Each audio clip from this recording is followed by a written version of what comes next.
So, good morning, everyone. I hope every one of you is doing absolutely amazing, and I also hope our audio is absolutely amazing, right? मेरा आदत है, ठीक है, मैं audio video बड़ा करता हूँ, ठीक है, चेक करने के लिए कि सब कुछ प्रॉपर है कि नहीं. ओके, चलो. So first of all a very very very good morning and welcome to our lovely super duper QD batch. ठीक है, so good morning Lokesh, Vaishnavi, Harish, good morning Pratham, good morning Suraj, good morning Raj, good morning Hemant, good morning Anjali. चलो, good morning Blessy, good morning Ali, good morning Anushree, good morning. भाई साहब इतने सारे नाम है, मैं पढ़ नहीं पा रहा हूँ. ठीक है, good morning everyone. Good morning Rajkumar. चलो, सो बहुत बढ़िया स्वागत है आपका हमारे इस प्यारे प्यारे क्यूटी एफआर के बैच में. ठीक है.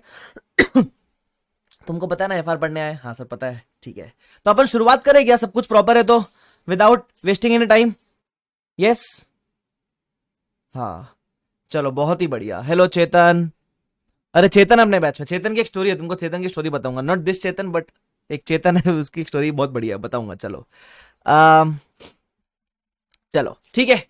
So good morning everyone. अब अपन शुरू करते हैं अपना डिस्कशन. ठीक है, सीए फाइनल का paper number 1, that is financial reporting. ठीक है. अच्छा, उसके पहले एक बार बता दोगे आप लोग कहाँ से हो, कौन से जगह से बिलोंग करते हो? जैसे मेरा नाम आकाश कंदोई है. ओके, सी आकाश कंदोई है. I belong from Mumbai. ठीक है, मैं मुंबई से बिलोंग करता हूँ. तो आप लोग कहाँ से बिलोंग करते हो वैसे?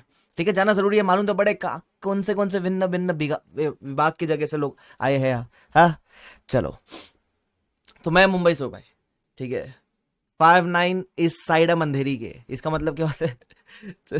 मतलब पिन कोड इस 59 और ऐसा ईस्ट साइड मतलब अंधेरी ईस्ट ऐसा. ठीक है, तो दिल्ली से है खुशी, दिव्या है गुड़गांव से, श्रीश है कोलकाता से, उसके बाद शुभम नासिक से, तुषार हिमाचल से, आकाश जमशेदपुर से, माधव इज फ्रॉम उदयपुर. ठीक है, आंध्र प्रदेश, गुजरात, तन्वी गुजरात से, राहुल आसाम से. ठीक है, कोमल है जयपुर से, रितिका है गुजरात से, प्रतीक गांधी है गुजरात से, शोएब है अंकलेश्वर गुजरात से, Aarti is from Kerala, Divya is from Kolkata, Karan is from Gujarat, Lucky is from Chhattisgarh. Okay, Suraj is from Orissa, Lakhan is from Badlapur, Mahalakshmi is from Faridabad, Ashish is from Sirsa. भाई साहब इतने जगह से, पुणे, फिर कहाँ से हो तुम लोग यार? Kerala, Chennai, Jodhpur, Ujjain, Mumbai. Prachi is from Mumbai, Ashish from Sirsa, Patna, Chhattisgarh. भाई साहब मैं थक गया, मैं हार मान लिया. चलो ठीक है, अब शुरू कर रहा हूं मैं कंटेंट का डिस्कशन. ठीक है, सुन लो मेरी बात ध्यान से. सीए फाइनल का ग्रुप 1 का पेपर नंबर 1 फाइनेंशियल रिपोर्टिंग है ना. और ये फाइनेंशियल रिपोर्टिंग कौन पढ़ाएगा? आकाश कंदोई. इसलिए हम कहते हैं #FR विद AK. ठीक है, अभी यही हैशटैग चलेगा. ओके, तो मेरे बारे में जान के क्या करोगे भाई? My name is Akash Kandoi. I am a chartered accountant. I have been teaching this subject since past, you can say 5 years, more than 5 years, not even 5 years, more than approximately 6 years हो गया मेरे को पढ़ाते हुए. ठीक है, चलो मेरे बारे में इतना जाना काफी है. अब अपन फटाफट से कंटेंट डिस्कशन शुरू करते हैं. सबसे पहले आपका जब भी अटेम्प्ट है, मेरे को ये बताओ टारगेट कितना है एफआर के अंदर? How much do you wish to achieve in FR? ठीक है, how much do you wish to achieve in FR? FR का टारगेट क्या है? क्योंकि पहला पेपर है, पेपर नंबर 1 में अपना पूरा फ्लो सेट होता है, पूरे अपना उसका, समझ रहे हो तुम, सीए फाइनल का. तो इसमें अगर आपने रायता फैला दिया तो काम खराब हो जाएगा. तो इसमें स्कोर करना बहुत जरूरी है अपने लिए. तो फटाफट से बताओगे क्या? जल्दी से बताओगे. ठीक है, करण कहते हैं 85 प्लस, सूरज कहते हैं 70. ठीक है, उसके अलावा अंशिका कहते हैं 85, आराध्या कहते हैं 70 प्लस. ठीक है, मानसी कहते हैं 80 प्लस, 75 मिनिमम 80. किसी ने का एग्जाम्शन. ठीक है, वेरी गुड. किसी ने 75 प्लस 70, वेरी गुड. गाइस देखो, यही चाहिए मुझे तुमसे. तुमने ना कभी अपना ना 10th स्टैंडर्ड या 12th स्टैंडर्ड याद करना.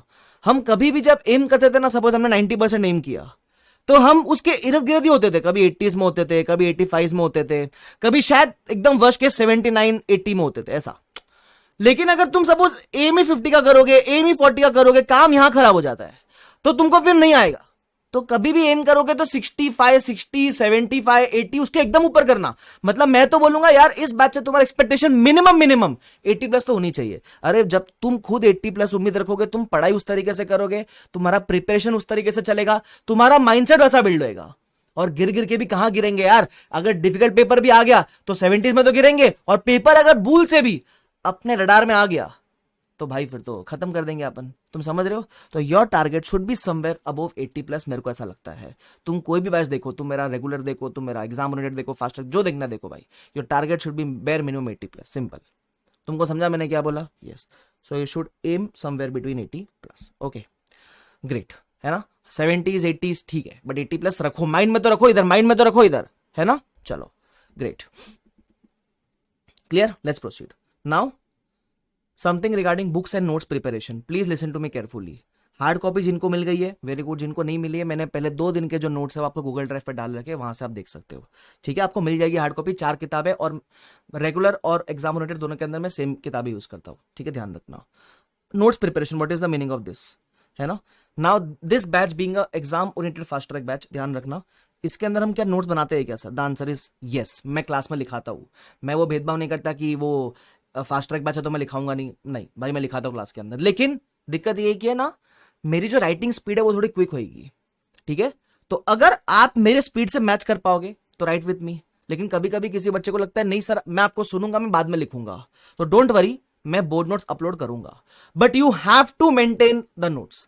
आप या तो क्लास में मेरे साथ में लिखो या घर पे बैठ के अलग से लिखो, आपकी मर्जी, ठीक है, लेकिन आपको लिखना है, मतलब लिखना है।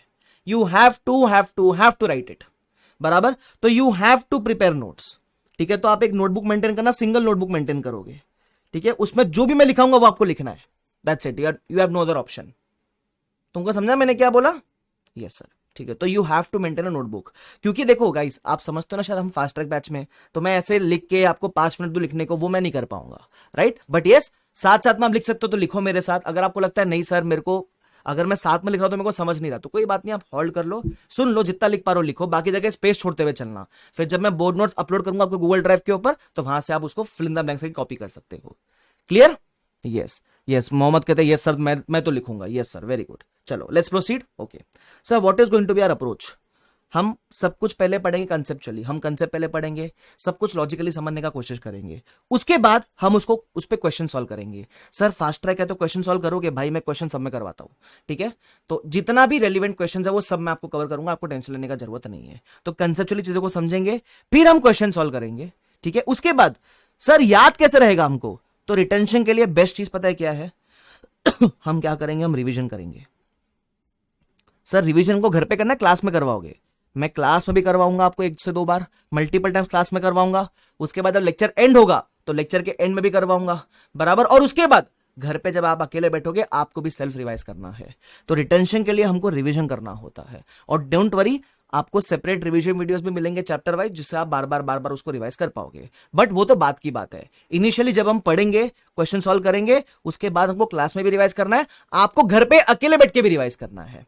ये ऐसे पिंकी प्रॉमिस खा लेना है, ऐसे पिंकी प्रॉमिस हम रिवाइज करेंगे, ये करना पड़ेगा आपको, ठीक है। उसके अलावा सर टेस्ट आप लोगे? यस, चैप्टर वाइज टेस्ट भी होगा, फुल सिलेबस टेस्ट भी होगा, ठीक है। और जब जब होगा तो मैं क्लास में से इन्फॉर्म कर दिया करूंगा, ठीक है। टेस्ट आपके गूगल ड्राइव पर अपलोड हो जाएगा, और टेस्ट वगैरह वर्क कैसे करेगा अपन ड्यूरिंग द कोर्स डिस्कस करेंगे, टेंशन मत लेना, ठीक है। उसके अलावा जैसे मैंने कहा रिवीजन सेशंस, मैं रिवीजन क्लास में भी करवाऊंगा, और सेपरेट चैप्टर वाइज रिवीजन भी आपके लिए प्रोवाइड हो जाएंगे, आपको टेंशन लेने की जरूरत नहीं है, ठीक है। चलो आगे, फिर डाउट सॉल्विंग। अब जब डाउट सॉल्विंग की बात आती है, डाउट सॉल्विंग कैसे करोगे? तो आपका जो गूगल ड्राइव लिंक है ना, अगर आपको नहीं आया तो वेट कर लेना, 1-2 दिन में आ जाएगा। जो गूगल ड्राइव का लिंक है ना, उसके अंदर एक वर्ड फाइल बनी हुई है, उस वर्ड फाइल में मेरा पर्सनल टेलीग्राम आईडी है, ठीक है, वहां आप मुझे डाउट भेज सकते हो, ठीक है। तो जब डाउट पूछोगे तो अपना बैच या जो भी बैच को बिलोंग करते हो वो सब मेंशन करके पूछना, ठीक है। तो मेरे लिए ईजी रहेगा आपको रिप्लाई करने के लिए। तो उसके लिए मैंने पर्सनल टेलीग्राम आईडी वो वर्ड फाइल में डाल रखा है, ठीक है। चलो नाउ, तो ये थी बेसिक बातें एफआर के बारे में, टारगेट, बुक्स, अप्रोच वगैरह क्या रहेगा, ठीक है। उसके बाद what is expected from you. अब मेरी आपसे उम्मीदें क्या है? सबसे पहले मेरी आपसे क्या उम्मीद है? एक चीज बहुत क्लियर रखना, सीए क्यों बनना है। एक चीज बहुत क्लियर रखना, सीए क्यों बनना है, क्योंकि है ना, जब तक ये क्लियर नहीं होगा ना, जिंदगी में कभी मेहनत नहीं कर पाओगे, है ना, जिंदगी में कभी मेहनत नहीं कर पाओगे, ये बात हमेशा ध्यान रखना, ओके। क्यों मैंने ऐसा कहा सर? आपका एग्जाम्पल देता हूं मैं, ठीक है। मैं एग्जाम्पल बहुत नॉर्मली देता भी हूं, आपने शायद सुना भी होगा, बट नहीं सुना तो सुन लो। सपोज ये बिल्डिंग है, ये एक बिल्डिंग है, ये एक बिल्डिंग है, ठीक है। ये सब बहुत जरूरी है, सुन लेना प्लीज, क्योंकि यार सिर्फ पढ़ाई करने से तुम पास नहीं होने वाले, ध्यान रखना। सपोज ये तो बिल्डिंग है, ठीक है, ये बिल्डिंग का टेरेस, ये बिल्डिंग नंबर 1 का टेरेस, ये बिल्डिंग नंबर 2 का टेरेस, ठीक है। सपोज मैं आपको बोलूं कि है ना, मैं बिल्डिंग नंबर 1 के टेरेस और बिल्डिंग नंबर 2 के टेरेस को एक प्लैंक से जोड़ दूंगा। एक छोटा सा पट्टा, प्लैंक पता ना समझता plank, what is a plank? तो एक प्लैंक जहां सिर्फ एक आदमी चल सकता है और वो एकदम शेकी शेकी प्लैंक है, हिलता डुलता प्लैंक है वो। मतलब तुम चलोगे तो भी गिरने का रिस्क है, और गिरे तो सीधा भगवान के सीधा एकदम फर्स्ट क्लास दर्शन होंगे तुम्हारे। तुम समझ रहे हो क्या? तो अगर मैं तुमको बोलूंगा ऐसे बिल्डिंग नंबर ए से बिल्डिंग नंबर बी पे चलने का, तुम चलोगे क्या? तुम बोलोगे काहे, माता खराब है क्या सर हमारा, हमको क्या कुत्ते ने काटा है क्या, हम तो ठीक है सर, हम क्यों चलेंगे? जब सब कुछ जिंदगी में सही चल रहा है तो हम क्यों करेंगे सर ऐसी हरकत? आप शायद जो 400-500 लोग उसमें से 1-2 लोग बोलेंगे हाँ मैं चलूंगा, बट बाकी लोग नहीं करेंगे ना, वो बोलेंगे भाई कोई रीजन ही नहीं है बस करने का। अब अगर मैं सपोज आपको ऐसा कह दूं तो फर्स्ट केस में तो आपने मना कर दिया है ना, ठीक है, यहां तो आपने मना कर दिया। अब अगर मैं बोलूं कि सपोज ये बिल्डिंग में आग लगी है, ठीक है, और यहां आपका कोई लव्ड वन फंसा हुआ है, anyone home you love the most has been stuck here, और यहां पहुंचने का एक ही जरिया है ये प्लैंक, यहां पहुंचने का एक ही जरिया है ये प्लैंक। अब आप मेरे को चैट बॉक्स में सब बताओ कि क्या आप अभी चलोगे कि नहीं चलोगे? अगर अब मैं आपको कह दूं कि बिल्डिंग नंबर ए से बिल्डिंग नंबर बी में आपको जाना है, क्योंकि बिल्डिंग नंबर बी में आपका कोई प्यारा फंसा है ना, और यहां आग लग चुकी है, अगर आप नहीं गए तो ये इनको कुछ भी हो सकता है, और जाने का एक ही जरिया है, मुझे बताओ आप चलोगे कि नहीं चलोगे? तो अंजलि ने कहा अब तो चल लेंगे सर, है ना। मोहित कहता अब तो चल लूंगा सर, है ना। करण कहता अब तो चलना ही पड़ेगा सर। अर्पित ने कहा अब तो चलना ही पड़ेगा सर। राहुल कहता अभी भी चलना पड़ेगा सर, है ना। लखन कहता अभी भी चलना पड़ेगा, बिल्कुल चलना पड़ेगा सर, राइट। तो इस केस में आप क्यों चलने को रेडी हो गए? क्यों चलने को रेडी हो गए? क्या तुम अभी अभी तुम्हारा माथा ठीक हो गया क्या? नहीं। क्यों चलने को रेडी हो गए? द सिंपल रीजन वॉज कि तुम्हारे पास कोई वजह थी चलने की यहाँ, और वो वजह इतनी स्ट्रांग थी कि तुमने अपनी जान की परवाह भी नहीं की। तुम बोले मैं चलूंगा भाई, इसका जान बचाना बहुत जरूरी है मेरे लिए। तुम समझ रहे हो क्या? तो सेकेंड केस में why did you agree? Because you had a reason to do it. Same is the case with CA. जब मैं तुमको बोलूंगा ना सुबह उठो, मेरी क्लास अटेंड करो, डिसिप्लिन मेंटेन करो, रोज रिवाइज करो, तुम बोलोगे मैं क्यों करूं, मेरे से नहीं होता सर, मेरे से मेहनत नहीं हो रही सर। लेकिन जहां जहां तुमने बोला कि मेरी नीड है सीए बनना, मैं अगर सीए नहीं बनूंगा तो मेरे फैमिली को सपोर्ट कौन करेगा, मेरे माता पिता का ख्याल कौन रखेगा बाद में आगे जाकर, है ना, मेरे फैमिली को फाइनेंशियली कौन सपोर्ट करेगा, जैसे ही तुमने सीए के साथ वाई लिंक कर दिया ना, खत्म हो गया। फिर तुमको है ना किसी एक्सटर्नल मोटिवेशन की जरूरत नहीं है। तुम खुद सुबह उठोगे, खुद क्लास देखोगे, खुद मेहनत करोगे। तो ये किधर लिखना और जहां पढ़ते हो वहां चिपका देना, ठीक है, ध्यान रखना। अपने आप से पूछना वाई सी, और वो वाई बहुत स्ट्रांग होना चाहिए तुम्हारे लिए, ठीक है, ध्यान रखना। सर मेरा वाई क्या था, मेरे वाई की बात किसी और दिन करूंगा। आगे बढ़ जाते हैं। बहुत इंपॉर्टेंट चीज, ट्रस्ट मी, है ना। मैंने कहा भी है आपको मेरे पे भरोसा करना पड़ेगा। अगर किसी चीज में आपको मैं कहूं कि आपको करना है, मतलब करना है, ठीक है। अगर मैं कहूं इसको इस तरीके से करना है, इसको इस तरीके से करना है। कोई किसी कंसेप्ट में मेरे को लगे कि आपको बहुत गहराई में जाने की जरूरत है, जाना पड़ेगा मेरे साथ। किसी कंसेप्ट में मुझे लगे कि ना यहां गहराई की जरूरत नहीं है, तो जैसे मैं बोलूं वैसे फॉलो करना। तुम समझ रहे हो? What ever I say you have to trust me. अगर तुम मेरे पर बात बात पे शक करोगे कि सर ये सही है क्या, ये कवर करता है क्या, आपके किताब में सब कुछ है क्या, तो मजा नहीं आएगा आपको, आपका टाइम खोटी होएगा, टाइम वेस्ट होएगा आपका, right. Are you understanding this point? So you have to trust me. एकदम होता ना, you fully surrender on to me, ठीक है। देखो चुनना तो चुन लिया, अब देखो तुमको ट्रस्ट कब नहीं करना चाहिए था, मेरे को चुनने के पहले। अब तुमने मुझे मुझे चुन लिया, ये साथी प्यार का तुमने बुन लिया, अब ऑप्शन नहीं है तुम्हारे पास, तो कर लेना भरोसा, ठीक है। कर लिया सर, कर लिया, एकदम भरोसा कर लिया सर, ठीक है। Fully trusted on you sir, very good. आगे बढ़ जाते हैं। This is FR and not कोई थियरी नहीं है ये। तो वाई ऐसा मैंने क्यों बोला? लिख के प्रैक्टिस करना, घर पे भी जब रिवाइज करोगे तो स्क्रिबल वगैरह करके प्रैक्टिस करना, नोट्स वगैरह अच्छे से बनाना। ऐसा नहीं कि बाबा आकाश बाबा प्रवचन देंगे, हम बैठ के रोज सुनेंगे, सुबह बढ़िया नींद पूरी करेंगे, भाई ये कोई सेंस ही नहीं है उसका। तुम समझ रहे हो क्या? तो what ever I say you have to write and practise, है ना, कैसा भी हो। उसके अलावा जैसे मैंने कहा आपको डेली रिवाइज करना ही है, 25 से 30 मिनट्स रोज देना। अगर कंटेंट मतलब किसी दिन लाइट है तो आधे घंटे में हो जाएगा, किसी दिन थोड़ा अपन एक्स्ट्रा अच्छा खासा कंटेंट किया, क्वेश्चन ज्यादा किए, तो उस दिन 40-45 मिनट्स भी लग सकता है, डजंट मैटर, वो हर एक की स्पीड पे डिपेंड करेगा, but you have to revise on a daily basis. मतलब ऐसा समझ लो रोज क्लास देखूंगा मैं 3 घंटा, 1 घंटा में डालूंगा रिविजन में, सिंपल है। सब बाइफिकेशन रख लो, किसी दिन जल्दी हो गया तो और बढ़िया, बहुत बढ़िया। ट्रस्ट भी देके, वेरी गुड राघव, बहुत बढ़िया, चलो ठीक है। आगे बढ़ो सर। अब एक चीज बहुत जरूरी होती है, माइंडसेट। सीए में आधे लोग है ना पढ़ाई में फेल नहीं होते हैं, सीए में आधे लोग क्यों फेल होते हैं? माइंडसेट से फेल होते हैं। वो यहीं से हार चुके होते, मेरे से नहीं होगा, है ना, बहुत बड़ा है एफआर, बहुत डिफिकल्ट है एफआर, हमारे सीनियर ने हमको बोला है कि एफआर तो यार होता ही नहीं है लास्ट डे पे। भाई ये सब कुछ तुमको हल्ला बुल्ला मचाने का जरूरत नहीं है, मैं हूं ना, मेरे होते हुए तुम कभी भी कोई नेगेटिव बातें नहीं सोचोगे, ठीक है। Always keep a positive mindset. आप सब में कैलिबर है अच्छे मार्क्स लाने का, आप सब में कैलिबर है अच्छा परफॉर्म करने का, आप सब में कैलिबर है इस सब्जेक्ट को अच्छे से टैकल करने का। मैं आपकी मदद करूंगा अच्छे तरीके से, but you have to be positive, है ना। किसी ने कहा एके है तो सब कुछ आसान है, संदीप महेश्वरी सर कहते हैं ना आसान है तो आसान है भाई, है ना, आसान बना दूंगा तुम्हारे लिए, ये मेरी गारंटी है। But you should keep a positive mindset, ठीक है। बिकॉज जो आप सोचते हो उसी तरीके से चीजें होती है। अगर आप सोचोगे आपसे नहीं होगा तो डेफिनेटली आपसे नहीं होगा, अगर आप सोचोगे आपसे होगा तो डेफिनेटली आपसे हर कुछ होगा। तो कीप अ पॉजिटिव माइंडसेट, ठीक है। उसके अलावा मेहनत जोरदार करनी है, मैंने बताया। ये मेहनत वगैरह कब होगी, डिसिप्लिन वगैरह कब रख पाओगे, कंसिस्टेंसी वगैरह कब रख पाओगे, ये तीन चीज कब पॉसिबल है, हार्ड वर्क, डिसिप्लिन, कंसिस्टेंसी, कब पॉसिबल है, जब आपका वाई बड़ा क्लियर है। जब ये क्लियर है तो ये तीनों होगा, मेहनत भी होगी। हार्डवर्क का मतलब क्या है, अच्छे से रोज एक स्पेसिफिक नंबर ऑफ आवर्स पढ़ना है।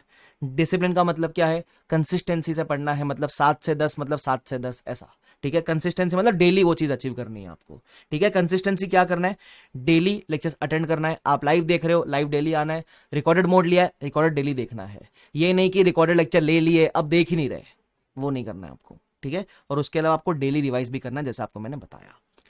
Last but not the least, tension मत लेना, है ना, भाई की तरह मानना मुझे, ठीक है। एक सर के बदले एक भैया बोलोगे तो भी चलेगा, लेकिन भाई आया है सब करा के जाएगा, ठीक है। तो मेरे होते हुए तुम टेंशन किसी चीज का नहीं लोगे, समझा मैंने क्या बोला आपको, यस। तो मेरे होते हुए किसी भी चीज का किसी को कोई टेंशन नहीं होना चाहिए, क्लियर है वाला बात, यस सर। तो ये सब मैं पता है क्यों बताता हूं, मैं चाहूं तो डायरेक्टली मैं सब्जेक्ट से शुरू कर दूं, लेकिन है ना उसमें फिर वही घोड़ा वही मैदान हो जाएगा, there will be no value addition in your life, समझ रहे हो तुम। तो तुमको अच्छे से परफॉर्म करना है। और डिसिप्लिन का मतलब क्या होता है, रोज अगर मैंने सुबह 7 बजे क्लास चालू की है तो 7 बजे मौजूद हो जाना, ठीक है। अगर आप रिकॉर्डेड देख रहे हो तो एक टाइम चुन लेना कि मैं रोज सपोज जो भी स्पेसिफिक टाइम है ये टाइम पे लेक्चर देखूंगा, तो वही टाइम पे लेक्चर देखना है।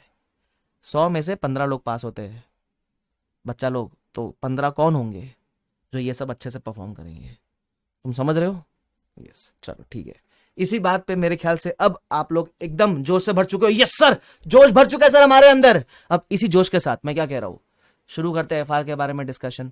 बहुत बातें कर ली मेरे बारे में तो क्या ही बातें की, बहुत बातें कर ली अपन ने बाकी चीजों के बारे में। अब आ जाए एफआर के बारे में, ठीक है। अब थोड़ा सा एफआर का सिलेबस समझने का ट्राई करते हैं।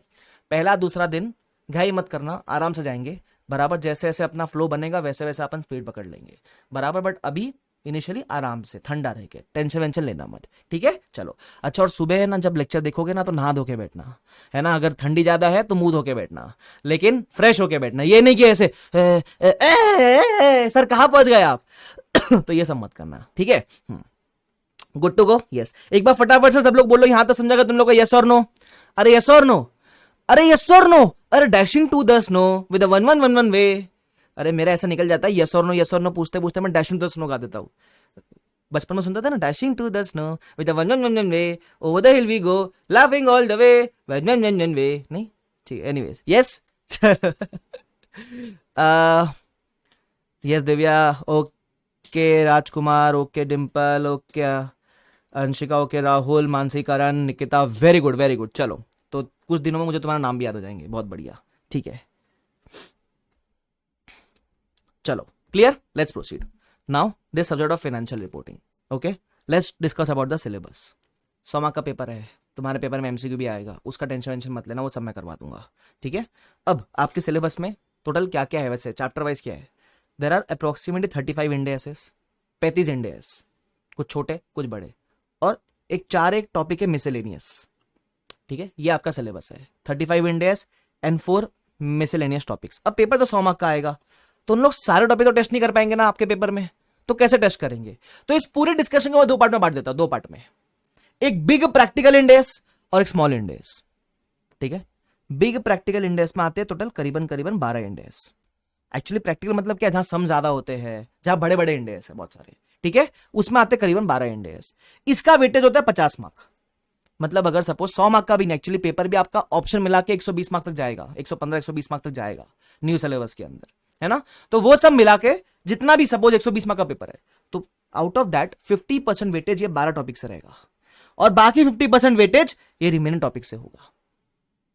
तुम समझ रहे हो? यस सर, इसकी नोटिंग करे क्या? ये अभी आप नहीं करोगे तो भी चले, घर पे उठ के कर लेना इसकी नोटिंग, ठीक है? सुन लो अभी। अब इसका 50% वेटेज है और ये वो इंडेक्स है, ब्रीफ प्रैक्टिकल इंडेक्स, जो ऑलमोस्ट हर अटेम्प्ट में आते हैं। जैसे ये 23 इंडेक्स है, ये शायद हर अटेम्प्ट में ना आए, बट ये वाले हर अटेम्प्ट में आते हैं। कौन से? अब जैसे मैं एक्सपेक्ट करता हूं कि आपको इंडेक्स के नाम नंबर ऑफकोर्स नहीं पता होंगे, ठीक है? मेरा बैच भले ही फास्ट ट्रैक है, लेकिन मेरा एक सिंपल अजम्पशन है। क्या मैं आपके साथ ये अजम्पशन ले लूं कि आपको एफआर का एफ भी नहीं आता है?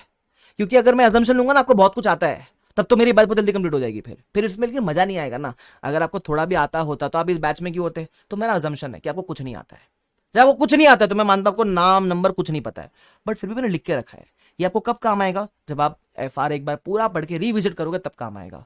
तो इसमें कुछ है ना ऐसे टॉपिक्स है, financial instruments, business combination, consolidation, share based payment, index 115, index 116, ऐसे कुछ 6 टॉपिक है। सर आपने तो कहा था 12 इंडेक्स है, तो टॉपिक 6 कैसे हुए? आई अरे बाबा, किसी टॉपिक में मल्टीपल इंडेक्स कवर हो जाते हैं, किसी टॉपिक में मल्टीपल इंडेक्स कवर हो जाते हैं, इसलिए भले ही 12 इंडेक्स है लेकिन टॉपिक 6 ही बन के आते हैं।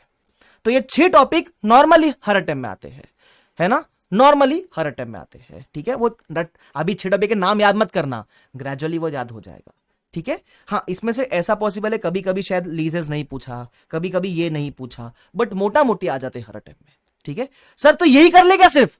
अभी हमने क्या बात की, हमारा टारगेट का 50% मार्क्स लाना है क्या? टारगेट कितना है? 70/80 ना? तो उसके लिए पूरा करना, ये नहीं कि हाँ सर यही कर लूंगा मजा आ जाएगा, सर नहीं, ऐसा मत करना, ठीक है? चलो, उसके अलावा जो बाकी 23 इंडेक्स है इसमें आपका बैलेंस 50% वेटेज आता है, ठीक है? अच्छा, उसके अलावा मैंने क्या कहा था, इंडेक्स के अलावा 4 मिसलेनियस टॉपिक्स भी है। अब इसमें क्या है?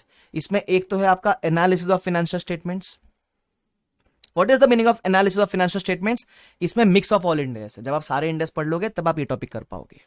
उसके अलावा 2 टॉपिक आपके इसमें ऐड किया है, एक एथिक्स और एक टेक्नोलॉजी, है ना? कि अकाउंटिंग करते समय एथिकल रहना चाहिए, है ना? और अकाउंटिंग करते समय टेक्नोलॉजी कैसे यूज होती है, बेसिक बात है। इसके ऊपर ये दोनों मिला के मेरे ख्याल से एक छोटा थियरी क्वेश्चन आ सकता है, करेंगे अपन, वो भी लास्ट में करेंगे।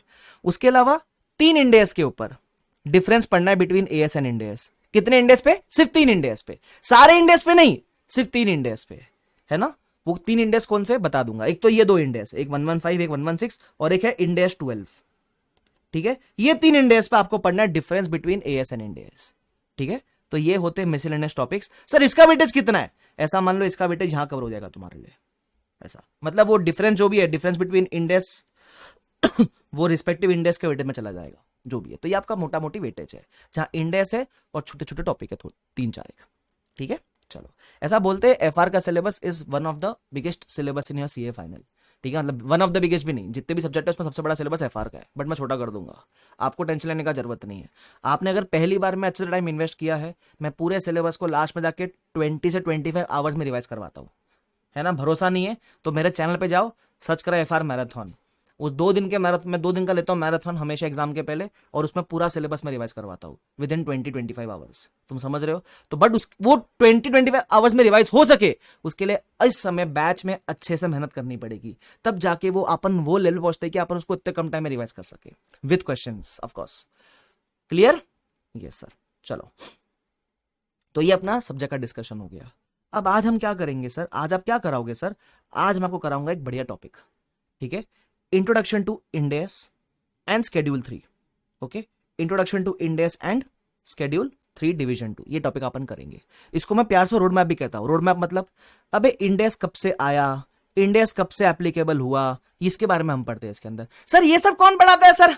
है ना, ये सब थोड़ी ना पढ़ाते, इंडेक्स कब आया, कब से एप्लीकेबल हुआ। मैं बताऊं, पहले पढ़ने की जरूरत शायद नहीं थी, लेकिन है ना अब आईसीए ने पता है बदमाशी कर ली। क्या बदमाशी कर ली? आईसीए ने इसके ऊपर क्वेश्चन डाल दिए। अब जब क्वेश्चन डाल दिए तो कुछ भी हो सकता है, तब तो पढ़ना पड़ेगा सर, तो पढ़ लेते इसको भी, ठीक है? छोड़ना मत। 4-5 मार्क का क्वेश्चन या आ गया ना एग्जाम में, तो पहले उठ के डांस करना और फिर सॉल्व करना, क्योंकि एकदम स्कोरिंग एकदम बेसिक है। तुम समझ रहे हो क्या? तो first topic name is introduction to index and schedule 3। जहां कुछ लिखना होगा मैं बता दूंगा, बाकी किताब वगैरह लेके बैठो। किताब नहीं आई है तो एक बार सुन लो, बाद में मार्किंग वगैरह कर लेना। Clear guys? यस और no? Absolutely correct sir? Okay, चलो। तो इंट्रोडक्शन टू इंडेक्स, इसका मतलब अपन क्या पढ़ने वाले, एप्लीकेबिलिटी। इंडेस कौन से कंपनी को कब से एप्लीकेबल है, ठीक है, इसके बारे में पढ़ेंगे अपन। तो पहले समझने का ट्राई करना, पहले अपन चीजें समझेंगे, जब मैं पढ़ाऊंगा ना तो just focus on listening to me, समझना, फिर मैं आपको याद भी करा दूंगा क्लास के अंदर याद करा दूंगा, और फिर अपन क्वेश्चन भी कर लेंगे, तो मजा आ जाएगा। तो guys are you ready, guys are you ready? Yes sir, are you ready? अबे आर यू रेडी नहीं, आर यू रेडी, डैडी नहीं, रेडी सर, रेडी, चलो आ जाओ, ठीक है, एकदम जोश से बैठना, ठीक है, जोश से, यस सर कर लेंगे सर, आतंक मचा देंगे सर, वेरी गुड, आ जाओ, ready. So let's start the discussion of finally one topic in 3, 2, 1 and go.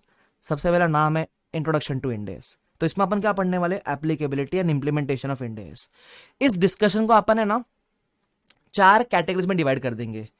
पहला डिस्कशन करेंगे कि कंपनीज को कब से एप्लीकेबल इंड एस, किसको, कंपनीज को कब से एप्लीकेबल इंड एस। फिर हम डिस्कस करेंगे बैंक्स को कब से एप्लीकेबल इंड एस, एनबीएफसी को कब से एप्लीकेबल इंड एस, और इंश्योरेंस कंपनीज को कब से एप्लीकेबल इंड एस। सब कंपनीज का अलग अलग डिस्कशन है।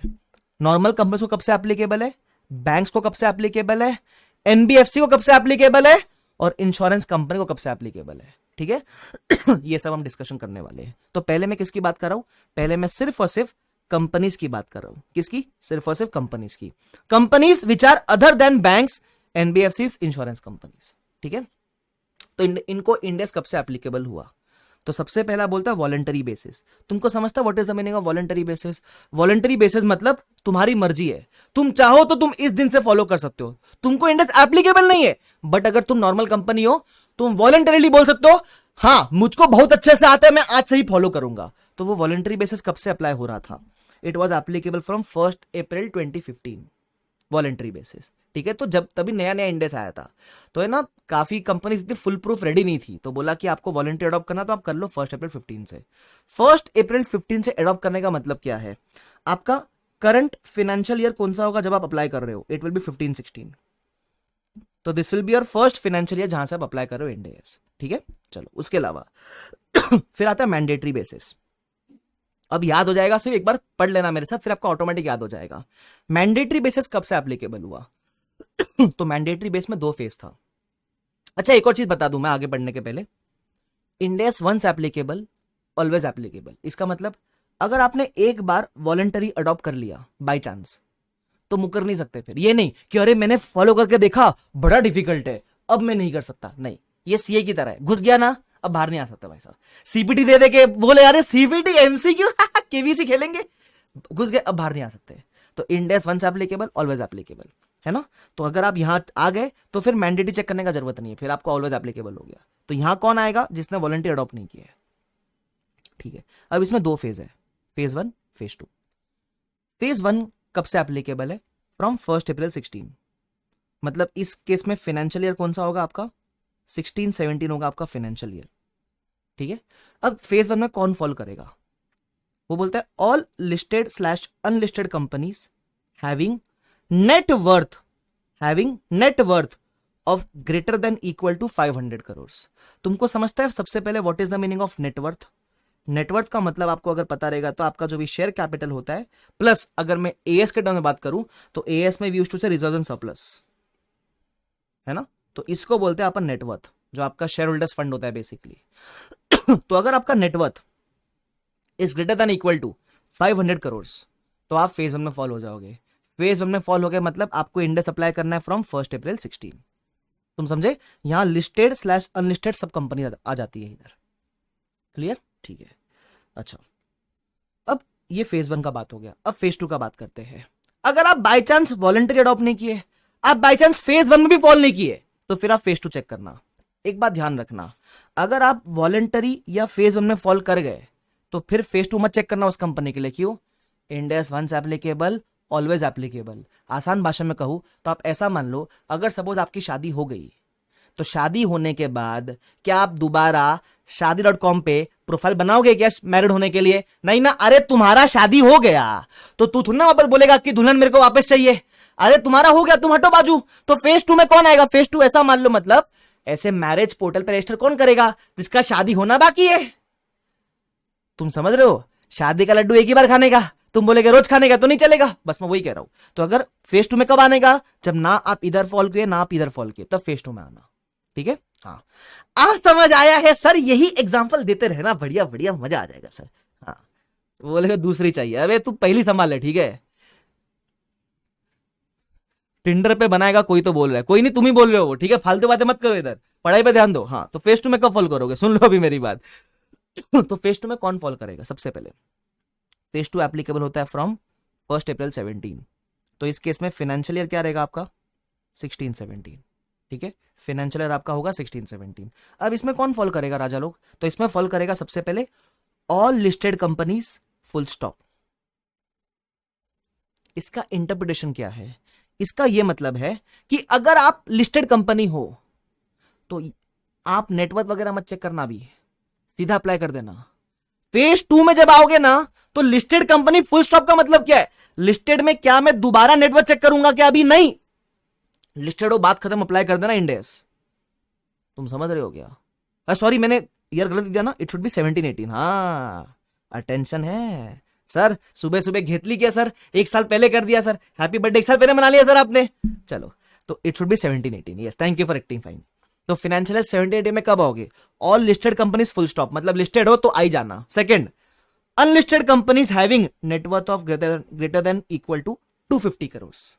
ठीक है, तो नेटवर्थ हम फेज 2 में सिर्फ अनलिस्टेड का चेक करते हैं जिसका net worth greater than equal to 250 crore है। तुमको समझा ये वाला पार्ट, ठीक है सर समझ गए। अब याद कैसे करेंगे सर, एकदम सिंपल है, देखो कैसे याद करते हैं। 3 डेट्स याद रखना, 1 अप्रैल 15, 1 अप्रैल 16, 1 अप्रैल 17। 3 डेट्स याद हो गई। पहले क्या आता है, पहले आता है वॉलेंटरी, सेकंड आता है मैंडेटरी का फेज 1, थर्ड आता है मैंडेटरी का फेज 2। ठीक है, वॉलेंटरी में अडॉप्ट किया तो वेरी गुड। फेज 1 में फेज 1 में कौन आता है, लिस्टेड अनलिस्टेड जिनका नेटवर्थ क्या है, net worth is greater than equal to 500 crore, net worth is greater than equal to 500 crore. Phase 2 में कौन आता है, all listed companies full stop, listed हो फेज 2 में बाय डिफॉल्ट फॉलो कर जाना। Second, all unlisted companies having net worth of greater than equal to 250 crore, greater than equal to 250 crore.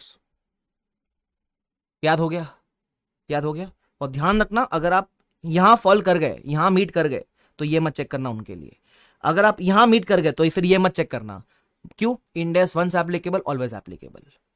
हो गया याद, सिंपल है। मैं आपको बार बार रिवाइज करूंगा, टेंशन मत लो, अभी फिलहाल के लिए याद हो गया ना। 15, 16, 17, 15, 16, 17 voluntary, mandatory phase 1, mandatory phase 2। ठीक है बराबर। वॉलेंट्री में तो कोई अपन इसमें वॉलेंट्री में बेवकूफों की तरह क्राइटेरिया मत चेक करना, वॉलेंट्री मतलब अप्लाई कर ही देना सीधा सीधा। ठीक है ओके, तो ये आपका डेट्स हो गया। अब मैं एक एक करके इसका डिस्कशन करूंगा। ठीक है, सबसे पहली बात, हम कहते तो है कि नेटवर्क चेक करना है। अब नेटवर्क मैं कब से चेक करूंगा सर, तो एक डेट दी है, नेटवर्क आप चेक करोगे from 31 March 14 and thereafter. Network आप कब का चेक करोगे, from 31 March 14 and thereafter. तो अगर आपका नेटवर्क, अब मेरी बात ध्यान से सुनना जो मैं कहने जा रहा हूं आपको, अगर आपका नेटवर्क 31 मार्च 14 को is greater than equal to 500 crore, तो आप कौन से फेज में फॉल करोगे, फेज 1 में फॉल करोगे, जिधर आप इंडेस कब से अप्लाई करोगे, 1 अप्रैल 16 से अप्लाई करोगे। ठीक है अच्छा, अगर आपका नेटवर्थ 31 मार्च 15 को एक्सीड्स 500 करोड़, तभी भी आप इंडेस कब से अप्लाई करोगे, तभी भी आप इंडेस 1 अप्रैल 16 से अप्लाई करोगे। मतलब फेज 1 चालू होता है 1 अप्रैल 16 से, तो 1 अप्रैल 16 से पहले जो भी फाइनेंशियल ईयर आते हैं, किसी भी फाइनेंशियल ईयर में अगर नेटवर्थ ये हो गया तो आप यहीं से अप्लाई करना। वापस से रिपीट कर रहा हूं, ये फर्स्ट फेज शुरू होता है 1 अप्रैल 16 से, तो 1 अप्रैल 16 से जितने भी फाइनेंशियल ईयर आते हैं पहले, वो फाइनेंशियल ईयर में कभी भी अगर मीट करके नेटवर्क का क्राइटेरिया, तो आप अप्लाई 1 अप्रैल 16 से ही करना। तो सिमिलरली अगर सपोज मेरा नेटवर्थ 31 मार्च 16 को greater than equal to 500 crore हुआ, तो मैं बोलूं 31 मार्च 16 स्टिल बिफोर 1 अप्रैल 16। 31 मार्च 16 1 अप्रैल 16 के पहले ही आता है ना, तो 31 मार्च 14 को मीट करो, या 31 मार्च 15 को मीट करो, या 31 मार्च 16 को मीट करो, आप उस केस में इंडेस कब से अप्लाई करोगे? फेज 1 1 अप्रैल 16 से अप्लाई करोगे। Of course I am assuming your net worth is greater than equal to 500 crore. ठीक है सर, अगर वही नेटवर्थ मेरा 250 होता तो ये तीनों साल में किसी भी साल 500 से एक्सीड नहीं किया, 250 से एक्सीड किया, लेकिन तो फिर तो आप फेज 2 में फॉल कर जाते हैं। उसके ऊपर अपन क्वेश्चन करेंगे, तुम समझ रहे हो? Yes sir. तो आप ईयर एंड का नेटवर्थ चेक करना, अपन बैलेंस शीट ईयर एंड की बनाते हैं ना, तो ईयर एंड पे चेक करेंगे। ठीक है सूरज? यस, समझ गए सर, इतना क्लियर है। तो उसको बोलते हैं नेटवर्थ। नेटवर्थ ऐसे चेक करेंगे तो ये ध्यान रखना, ठीक है? तो अगर आप यहां लिख देना, अगर ये 3 साल में फॉल करोगे तो किधर फॉल करोगे? फेज 1 में फॉल करोगे। ठीक है, ऐसे स्मॉल स्मॉल चीजें लिखते रहना नोट्स के बाजू में, तो मजा आएगा तुमको। क्या है, नोट्स में थोड़ा बहुत लिखा हुआ रहेगा तो ऐसा लगता है ना पढ़ा हुआ है सर। जब महीने भर बाद किताब खोलोगे तो बोलेंगे हाँ हाँ लिखा है तो कुछ तो पढ़ा ही होगा। वेरी गुड, आगे ठीक है, फिर जो मैंने आपको ऑलरेडी बताया index once applicable always applicable. तो बाई चांस अगर आप इधर ही मीट करके नेटवर्क क्राइटेरिया और बाद में सपोज मीट नहीं हो रहा है, फर्क नहीं पड़ता है, एक बार मेट इंडेक्स एप्लीकेबल हो गया, वंस एप्लीकेबल ऑलवेज एप्लीकेबल। ठीक है, उसके अलावा अबे ना ये जो इंडेक्स है एक बीमारी की तरह है, अगर एक को एप्लीकेबल हुआ तो पूरे गांव के एप्लीकेबल हो जाता है। गांव मतलब वो क्या बोलता है, an entity covered under index as per above will make its parent subsidiary associate joint venture also covered under index। मतलब अगर आपको एप्लीकेबल हुआ, अगर आपको एप्लीकेबल हुआ तो आपके parent, subsidiary, associate, joint venture सबको एप्लीकेबल हो जाएगा। सर पेरेंट कौन होता है?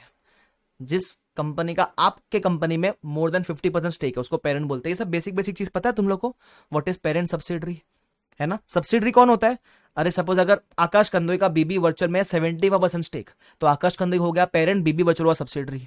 ऐसा एसोसिएट कब बनता है? जब सपोज मेरा बीबी वर्चुअल में 20% से लेकर 50% के बीच में स्टेक है, तो मैं हो गया पेरेंट और बीबी वर्चुअल हो गई एसोसिएट। ज्वाइंट वेंचर मतलब जब दो कंपनी साथ में मिलकर कंट्रोल करते हैं, उसको बोलते हैं, 2 या 3 कंपनी साथ में मिलकर चलाते हैं, ज्वाइंट वेंचर बोलते हैं उसको। तो अगर आपको एप्लीकेबल हुआ तो आपके parent, subsidiary, associate, joint venture को भी एप्लीकेबल हो जाएगा। It is just like chicken pox. Chicken pox तुमको पता है कैसे होता था? तुमको हुआ ना, और तुम्हारे आसपास जो भी है उसको भी एप्लीकेबल। अरे बेस्ट एग्जांपल कोविड।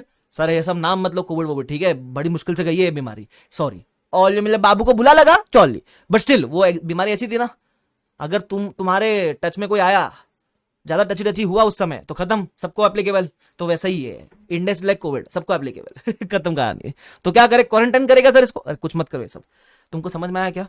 अब इसको मैं डिस्कस करने के लिए थोड़ा एग्जाम्पल लेना चाहूंगा नोटबुक के अंदर। क्या आप तैयार हो? आ जाओ। तो जब मैं एनबी लिखूं ना, एनबी सुन लो मेरी बात, अभी बेसिक बेसिक चीजें, जब मैं ऐसा लिखूं ना एनबी, एनबी का मतलब होता है कि मैं नोटबुक में एग्जाम्पल लूंगा। क्या लूंगा मैं? नोटबुक में एग्जाम्पल लूंगा। तो उस बात का आप ध्यान रखोगे सब लोग। क्लियर है वाला पार्ट हीरो लोग मेरे? हाँ सर एकदम क्लियर है, ठीक है, आ जाओ। तो नोटबुक में आ जाओ।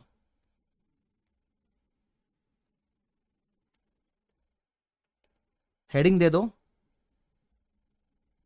Introduction to index. गाइस मैं थोड़ी स्पीड मेंटेन करूंगा, लिटिल लिटिल, तो हो सके तो साथ में लिखना, ठीक है? Yes, okay. हाँ, अब मैं एग्जाम्पल दे रहा हूं आपको, एग्जाम्पल नंबर 1 दे देता हूं उसको, ठीक है? ओके। अब एक बात अज्यूम करने का ट्राई करते हैं। सपोज एक पेरेंट कंपनी है एके लिमिटेड, ठीक है? इसकी 2 सब्सिडरी है, इसकी 2 सब्सिडरी है, एक बीबी लिमिटेड और एक एसके लिमिटेड। अच्छा, देख रहा है विनोद कैसे अपने आप को पेरेंट और बीबी सर और शुभम सर को सब्सिडरी बना दिया? ठीक है। उसके अलावा बीबी लिमिटेड की एक और सब्सिडरी है, एक और सब्सिडरी है, let's say x Y limited, ठीक है? X Y limited. Raghav doesn't matter, अपन ईयर एंड चेक करते हैं, ठीक है? यस। अब सुन लो मेरी बात ध्यान से। तो इसको मैं पेरेंट बोलूंगा, इस पेरेंट की 2 सब्सिडरी है, ओके। इस पेरेंट की 2 सब्सिडरी है, बीबी एसके और एक्स वाई किसकी सब्सिडरी है? एक्स वाई बीबी की सब्सिडरी है, ठीक है? सब्सिडरी की सब्सिडरी है वो, ओके। अब अगर मैं आपसे कहूं ये इंडेक्स किसको एप्लीकेबल हुआ? इंडेक्स एप्लीकेबल हुआ बीबी लिमिटेड को। किसको एप्लीकेबल हुआ? बीबी लिमिटेड को, ठीक है? तो अब इसकी वजह से मैं बोल दूं इसको पहले कि इसको अप्लाई करो end S.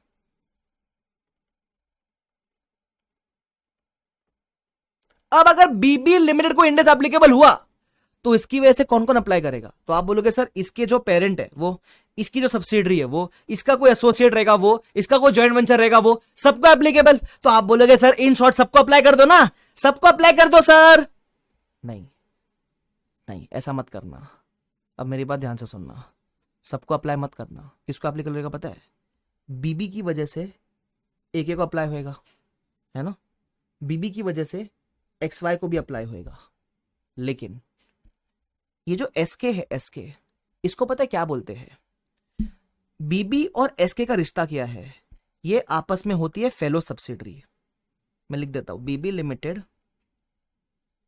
And SK limited are fellow subsidiaries. ठीक है, तो अब फेलो सब्सिडरी को आपकी वजह से अप्लाई नहीं होता है। मतलब अगर मेरा कोई फेलो सब्सिडरी है तो उसको अप्लाई नहीं होगा, इसको नॉट एप्लीकेबल।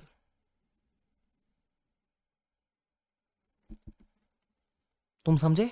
तो SK को मत अप्लाई करना। मतलब मैं ऐसा कह दूं, मेरा जो डायरेक्ट पेरेंट है वो और मेरी जो डायरेक्ट सब्सिडरी है वो, मेरे चचेरे भाई को अप्लाई मत करना, मेरे चाचा के लड़के को अप्लाई मत करना भाई। समझ गए सर? तुमको समझा मैंने क्या बोला? हाँ, तो AK की वजह से, सॉरी बीबी की वजह से AK को अप्लाई होएगा और बीबी की वजह से XY को अप्लाई होएगा। आप बोलोगे सर लेकिन जब बीबी की वजह से AK को अप्लाई हुआ तो अब AK का सब्सिडी तो है ना। अरे ऐसे तो फिर पूरे गांव को अप्लाई कर देना बैठ के, ऐसे तो सबको बीमारी फैल जाएगी। वैसा नहीं देखना है, जिसको डायरेक्टली एप्लीकेबल हुआ बस इसका डायरेक्ट रिलेशन चेक करना, उन्हीं को अप्लाई करना। तुम समझ रहे हो क्या? ये नहीं बोलना कि बीबी की वजह से AK को अप्लाई हुआ तो अब AK का तो सब्सिडरी है ना सर डायरेक्ट वाला, तो इसको अप्लाई, नहीं नहीं, वो नहीं चेक करना है। वैसे मत देखना, वो लाल बटन दिख रहा है, लाल बटन नहीं दबाना था, बस यही नहीं करना। तुम समझे? तो डायरेक्ट देखना, पहला किसको एप्लीकेबल हुआ? इसको। तो AK को डायरेक्टली खुद एप्लीकेबल नहीं हो रहा है, AK को एप्लीकेबल हो रहा है बिकॉज ऑफ बीबी। AK को एप्लीकेबल हो रहा है बिकॉज ऑफ बीबी। तुम समझ रहे हो क्या? अब समझ में आ गया सर, ध्यान रखना।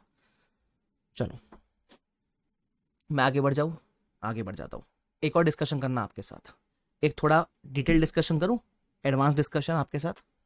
थोड़ा बुद्धि लाओगे तो करूंगा, करो ना सर, काहे नहीं करेंगे, करो। आपको पता है जो भी पेरेंट कंपनी होता है, who was the parent company? जैसे AK limited is the parent company, right, ultimate parent. ये जो AK लिमिटेड है ये पेरेंट कंपनी है। आपको पता है ये दो टाइप के बनाते हैं फाइनेंशियल्स। एक बनाता है SFS, उसको आप कहते हो स्टैंड अलोन फाइनेंशियल स्टेटमेंट्स या सेपरेट फाइनेंशियल स्टेटमेंट्स, मतलब बेसिकली अकेले खुद का, अकेले खुद का। और एक ये पेरेंट बनाते हैं CFS। CFS मतलब खुद का, अकेले का, प्लस जितनी भी सब्सिडरीज है सबके साथ मिलजुल कर बनाएगा एक CFS, बराबर, मिलजुल कर बनाएगा CFS। ओके सर, तो ये जो पेरेंट है, एक तो ये SFS बनाएगा और एक ये बनाएगा CFS। ओके सर, समझ गए। अब जो पेरेंट को इंडेस अप्लाई हो गया ना because of BB limited, because of BB limited apply हो गया पेरेंट को, तो ये पेरेंट है, इसको कौन से वाले फाइनेंशियल में इंडेस फॉलो करना है? SFS में कि CFS में? इसको दोनों में इंडेस फॉलो करना है, बोथ एज पर इंडेस। तुम समझ रहे हो? Both as per इंडेस। ओनकर वो कवर होएगा आगे जाकर। ओनकर क्या कह रहा है? सर ये XY की भी एक नीचे सब्सिडरी होती तो देखो, जितना खेला कूदी करना अपन ऐसे कर सकते हैं, बट वो क्वेश्चंस में अपन करेंगे जो ऐसे क्वेश्चंस है। फिलहाल यह इस एग्जांपल फोकस करो, ठीक है? यस, चलो, तो इनको दोनों बनाना पड़ेगा एज पर इंडेस। अब मेरी बात ध्यान से सुनना, जब ये CFS बनाएगा ना एज पर इंडेस, तो CFS का मतलब क्या होता है? CFS का मतलब बेसिकली होता है इसमें पेरेंट कंपनी का भी डेटा आएगा प्लस ऑल सब्सिडीज का भी डेटा एज पर इंडेस ही देना पड़ेगा आपको। आपको सबका सब डेटा लगेगा एज पर इंडेस, है ना? अब मेरी बात ध्यान से सुनना, ये जो SK लिमिटेड है, SK लिमिटेड, मैं बोलूं इसको तो इंडेस अप्लाई नहीं हुआ था ना, इसको तो इंडेस अप्लाई नहीं हुआ था। क्यों? हमने कहा बीबी लिमिटेड की वजह से SK को अप्लाई नहीं करेंगे क्योंकि वो फेलो सब्सिडरी है। तो जो SK है, SK अपना जो फाइनेंशियल्स है वो एज पर AS ही बनाएगा। SK अपना जो फाइनेंशियल्स है वो एज पर AS मतलब अकाउंटिंग स्टैंडर्ड्स बनाएगा। But for the purpose of CFS, SK जब अपना डेटा भेजेगा ना पेरेंट को, इस कंपनी को डेटा भेजना पड़ेगा ना पेरेंट को, ताकि पेरेंट बना सके सीएफएस। तो एसके जब डेटा भेजेगा ना पेरेंट को, तो वो डेटा उसको as per Ind S submit करना पड़ेगा। आई क्या बात कर रहे हो सर? हाँ, तो मैं लिख देता हूं, इधर सुन लो। ये जो एसके कंपनी है, SK prepares own SFS as per AS, but for CFS purpose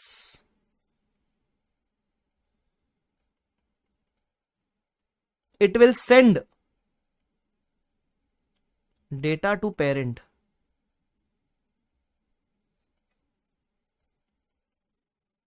as per Ind AS। उसको डेटा जमा करवाना पड़ेगा as per Ind AS। तुमको समझा क्या मैं किस डेप्थ में तुमको ले गया? इससे ज्यादा डेप्थ पॉसिबल नहीं है। तुम समझे मैंने क्या बोला? वापस रिपीट कर दो सर एक बार, मजा आ जाएगा। ये जो एसके है, हमने अभी डिस्कस किया ना, SK being a fellow subsidiary, इसको तो हम अप्लाई नहीं करेंगे बीमारी, ठीक है? तो ये तो एज पर एएस बना रहा है, लेकिन बेचारा जो पेरेंट है, पेरेंट को तो सीएफएस प्रिपेयर करना है as per Ind S.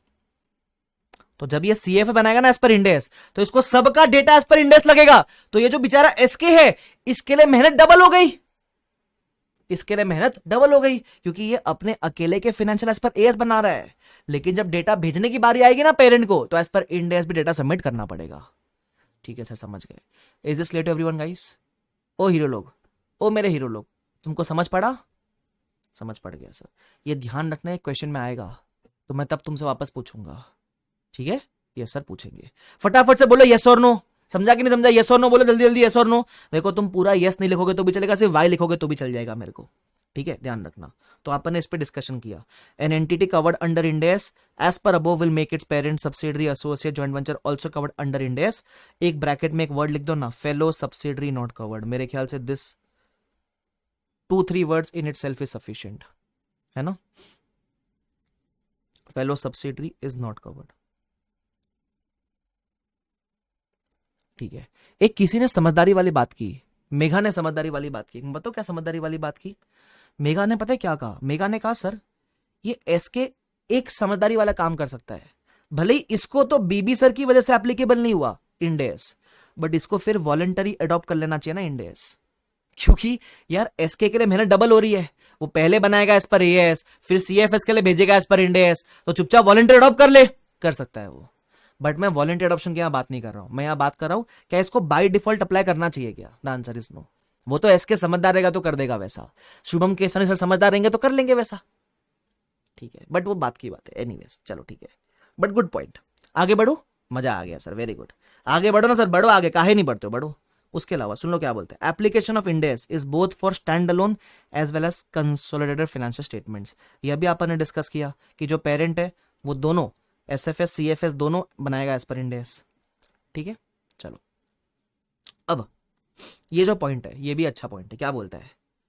If parent subsidiary associate joint venture is a bank, insurance या NBFC, then Ind AS to such companies is applicable from the respective dates।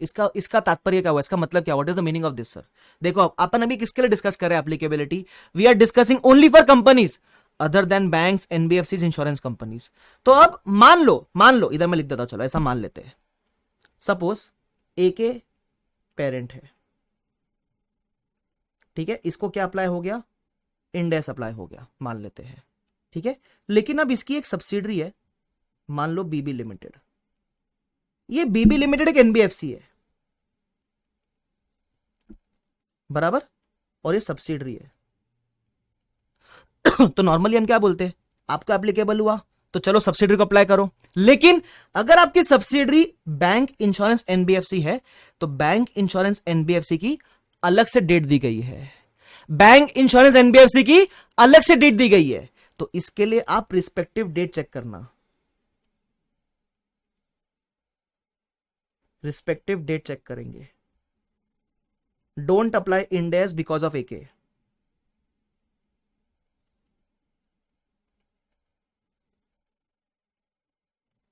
मतलब normally हम क्या बोलते हैं? सब्सिडरी हो, चलो इंड एस लगाओ, क्योंकि आपके पेरेंट को एप्लीकेबल हो गया है। लेकिन अगर आप सब्सिडरी एक एनबीएफसी हो या इंश्योरेंस हो या बैंक हो, जो भी हो, तो आपके लिए अलग से नीचे डेट है, वो हम पढ़ेंगे, पढ़ा नहीं पढ़ेंगे बराबर। तो आप अपनी रिस्पेक्टिव डेट देखना, आप इनकी वजह से मत अप्लाई कर लेना, ऐसा समझा मैंने क्या बोला। तो अगर इस केस में सपोज फॉर एग्जांपल, ये जो एग्जांपल था, इसमें सपोज बीबी लिमिटेड का एक पेरेंट है, अगर ये पेरेंट एनबीएफसी होता तो रिस्पेक्टिव डेट देखेगा ये पेरेंट। अगर ये एक्सवाई बैंक होता तो उस केस में ये बैंक और एनबीएफसी अपनी रिस्पेक्टिव डेट चेक करेंगे, इसकी वजह से वो अपने आप को अप्लाई नहीं करेंगे। अनुभव उसकी बातें अपन करेंगे क्वेश्चन के अंदर, डोंट वरी। तुमको समझा मैंने क्या बोला? Yes sir. तो ये लिख के रखना बाजू में। देखो तुम्हें ना मेरी बोली हुई बातें 4-5 दिन बाद भूल जाओगे, लेकिन लिखा हुआ जब रहेगा ना, तो लिखा हुआ देखने के बाद मेरा सब बोला हुआ तुमको याद आ जाएगा। तुम समझ रहे हो क्या? चलो, ये लिखे हुए को तुम प्रेम पत्र की तरह यूज करना। ये प्रेम पत्र है तुम्हारा, लव लेटर। जब भी खोल के देखोगे तो एकदम प्यारा प्यारा याद आएगा तुमको सब। ठीक है, आगे बढ़ता हूं। उसके अलावा companies listed on SME exchange are not required to apply Ind AS. इसका मतलब क्या होता है? What is the meaning of SME exchange? SME का मतलब होता है स्मॉल एंड मीडियम एंटरप्राइजेस। तो है ना, स्टॉक एक्सचेंज भी दो तरह का होता है, एक बड़ी कंपनीज के लिए, एक छोटी छोटी छोटी कंपनीज के लिए। तो हम क्या बोलते हैं, अगर आप लिस्टेड हो तो फेज 2 में फॉल कर जाओगे इंडेक्स अप्लाई करने के लिए। लेकिन अगर आप लिस्टेड हो एसएमई एक्सचेंज के ऊपर, अगर आप लिस्टेड हो एसएमई एक्सचेंज के ऊपर, तो फिर आपको इंडेक्स अप्लाई करने की जरूरत ही नहीं है। क्यों? अरे एसएमई एक्सचेंज पे कौन लिस्टेड होता है? छोटी छोटी कंपनीज, 1 करोड़ का टर्नओवर, 10 करोड़ का टर्नओवर, ऐसे छोटे छोटे कंपनीज कवर होते हैं उसके अंदर। तो उनको मत अप्लाई करना इंडेक्स, बेचारे वो है ही गरीब, है ना, तो उनको कैसे अप्लाई करवाओ? उनको मत अप्लाई करना, ठीक है। फाइनली क्या बोलता है, कंपेरेटिव्स दोगे ना तो वो भी एज पर इंडेक्स देना। कंपेरेटिव्स का मतलब तुमको समझता है क्या? तो फॉर एग्जांपल आपका करंट ईयर जो है, इट इज लेट्स से 17-18, ठीक है। तो आपको पता है हर कंपनी को, आपने कभी भी अगर फाइनेंशियल्स देखे होंगे तो एक कॉलम होता है करंट ईयर के साथ प्रीवियस ईयर का कॉलम होता है, तो उसको बोलते हैं प्रीवियस ईयर। इसको प्यार से बोलते हैं हम कंपेरेटिव्स। तो अगर आपको इंडेक्स करंट ईयर में एप्लीकेबल हुआ है, तो जब करंट ईयर में कंपेरेटिव्स दोगे तो इस कंपेरेटिव्स को भी एज पर इंडेक्स देना पड़ेगा। लॉजिकल भी है, तभी तो कंपेरेबल होएगा ना वो। करंट ईयर और प्रीवियस ईयर देने का मोटिव क्या है? करंट ईयर प्रीवियस ईयर देने का मोटिव बेसिकली ये होता है कि हम कंपेयर कर सके, प्रीवियस ईयर में कितना धंधा किया, करंट ईयर में कितना बिजनेस किया, उसलिए बराबर। तो अगर करंट ईयर में इंडेक्स अप्लाई हुआ है तो कंपेरेटिव पे भी इंडेक्स क्या कर लेना, अप्लाई कर देना, ऐसा करके। तुमको समझा मैंने क्या बोला? यस, चलो ठीक है। चलो, किसी ने बुद्धि लगाई है, अपने सूरज भाई साहब ने डाउट पूछा है, लेता हूं। सूरज भाई साहब पता है क्या पूछता है? बोलते सर अगर कोई एसएमई 250 करोड़ के नेटवर्थ पे लिस्टेड हुआ तो? अरे बाबा, अगर तुम्हारा नेटवर्थ 250 करोड़ है तो तुम एसएमई हो ही नहीं सकते। एसएमई में आते ही बहुत छोटे छोटे कंपनीज है, उनकी भी डेफिनेशन होती है। आज गूगल करना बैठ के, what is the definition of SME, तुमको समझेगा, ठीक है। उन लोग भी थोड़े समझ, देखो तुमको लगता है तुम अकेले समझदार हो, वो डाउट देखा कि सर अगर इसका 250 के ऊपर हुआ तो, अबे तो वो एसएमई होएगा नहीं ना फिर। यस यस अब्दुल्ला, एप्लीकेबल हो सकता है। चलो आगे बढ़ो। उसके अलावा जो कंपनी अभी ऊपर कवर नहीं हो पाई, वो क्या अप्लाई करेगी? एएस अप्लाई करेगी। क्या अप्लाई करेगी? एएस अप्लाई करेगी, ध्यान रखना। अब ये मैंने किसका डिस्कशन किया? ये मैंने कंपनीज का डिस्कशन किया। अब एक बात ध्यान रखना, एक और चीज लिख रहा हूं। अगर आप प्रोप्राइटर हो, प्रोप्राइटर समझता है? प्रोप्राइटरशिप फर्म या पार्टनरशिप फर्म है। अगर आप प्रोप्राइटर या पार्टनरशिप फर्म में हो, फर्म को इंडेक्स नहीं अप्लाई होता है, फर्म को एएस ही अप्लाई होता है। शब्द देखो क्या यूज किया, कंपनीज।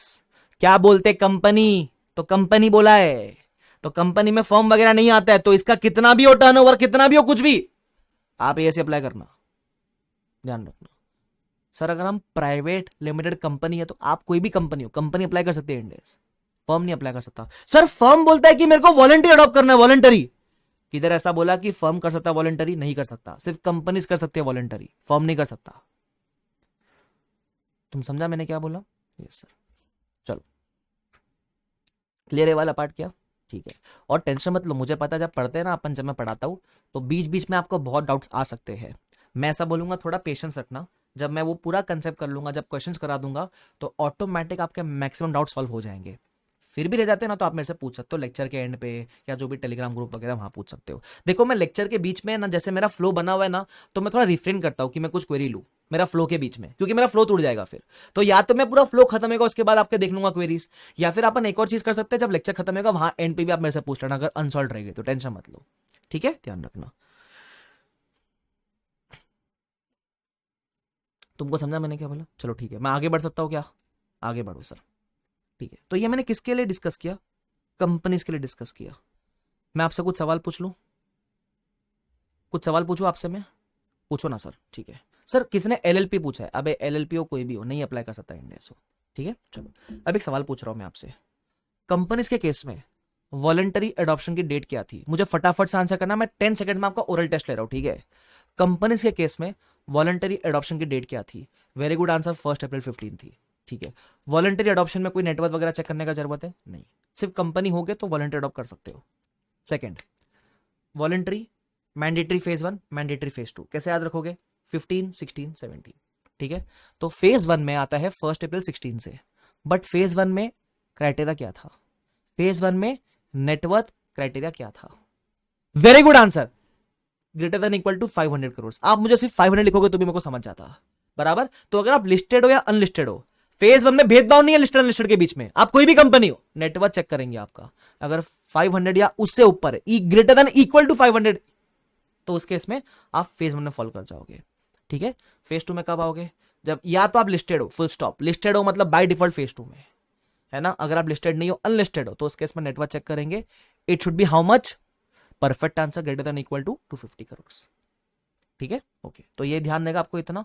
15, 16, 17 वॉलेंट्री मैंडेटरी मैंडेटरी, बराबर। ठीक है, अब एक बात ध्यान रखना, नेटवर्थ किस दिन से चेक करना शुरू करेंगे? नेटवर्थ बताओ, नेटवर्थ कब से चेक करना शुरू करेंगे? अरे हाँ हाँ, कब से करेंगे?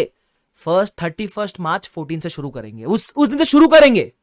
ठीक है, तो 31 मार्च 14, 15 या 16, मतलब 1 अप्रैल 16 के पहले, फेज 1 आने के पहले, किसी भी फाइनेंशियल ईयर में अगर 500 के ऊपर गया, फेज 1 में अप्लाई हो जाएगा, और इंडेक्स 1 से एप्लीकेबल, ऑलवेज एप्लीकेबल। ठीक है, उसके अलावा अगर आपको अप्लाई हुआ तो आपके रिश्तेदारों को, parent, subsidiary, associate, joint venture सबको अप्लाई कर देना, लेकिन फेलो सब्सिडरी यहां कवर मत करना। ठीक है, अच्छा, उसके अलावा अगर आपकी parent, subsidiary, associate, joint venture कोई एनबीएफसी, बैंक या इंश्योरेंस कंपनी है, तो उस केस में इनके लिए आप उनकी रिस्पेक्टिव डेट देखना, इनकी वजह से मत अप्लाई कर देना। बस इतना बेसिक स्टफ आपको ध्यान रहेगा। पहली बार पढ़ा, रिवाइज किया, कॉन्फिडेंस बिल्ड हुआ, हाँ सर समझ गया। ठीक है, एक बात ध्यान रखना, मैं चाहूं तो हर एक पॉइंट के ऊपर आधा आधा घंटा स्पेंड कर सकता हूं, but it is not worth it. Worth नहीं है ना, it is not worth it. ठीक है, ध्यान रखना। तो जितना मैं डिस्कशन करा रहा हूं उतने पे स्टिक रहना, क्योंकि बात हो सकती है ना यार, हर एक चीज के ऊपर अपन आधा घंटा बात कर सकते हैं। जैसे एसएमई का डेफिनेशन डिस्कस कर सकते हैं बैठ के अपन, डजंट मेक एनी सेंस, बराबर। क्योंकि आपके लिए ना सब पढ़ना भी है, लेकिन लिमिटेड टाइम में सब पढ़ना है आपको, क्योंकि ऐसा तो नहीं है कि आपका एक ही पेपर है, एफआर का एक पेपर देने जा रहे हो क्या? नहीं ना, बहुत पेपर है ना पढ़ने को, तो ध्यान रखना।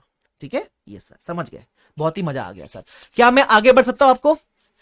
क्या मैं आगे बढ़ू guys? Are you ready guys? Yes sir, चलो आगे बढ़ो sir. For banking companies, insurance companies and NBFCs, अब इसकी बात कर लेते हैं, इनको कब से अप्लाई होगा? तो ये तो बड़ा सिंपल है, ये तो बहुत ही सिंपल है। क्या बोलते हैं सुन लो, बैंकिंग के इंश्योरेंस के लिए इनको अप्लाई वैसे होने वाला था, बट इनकी एप्लीकेशन डिफर कर दी, differ the implementation until further notice.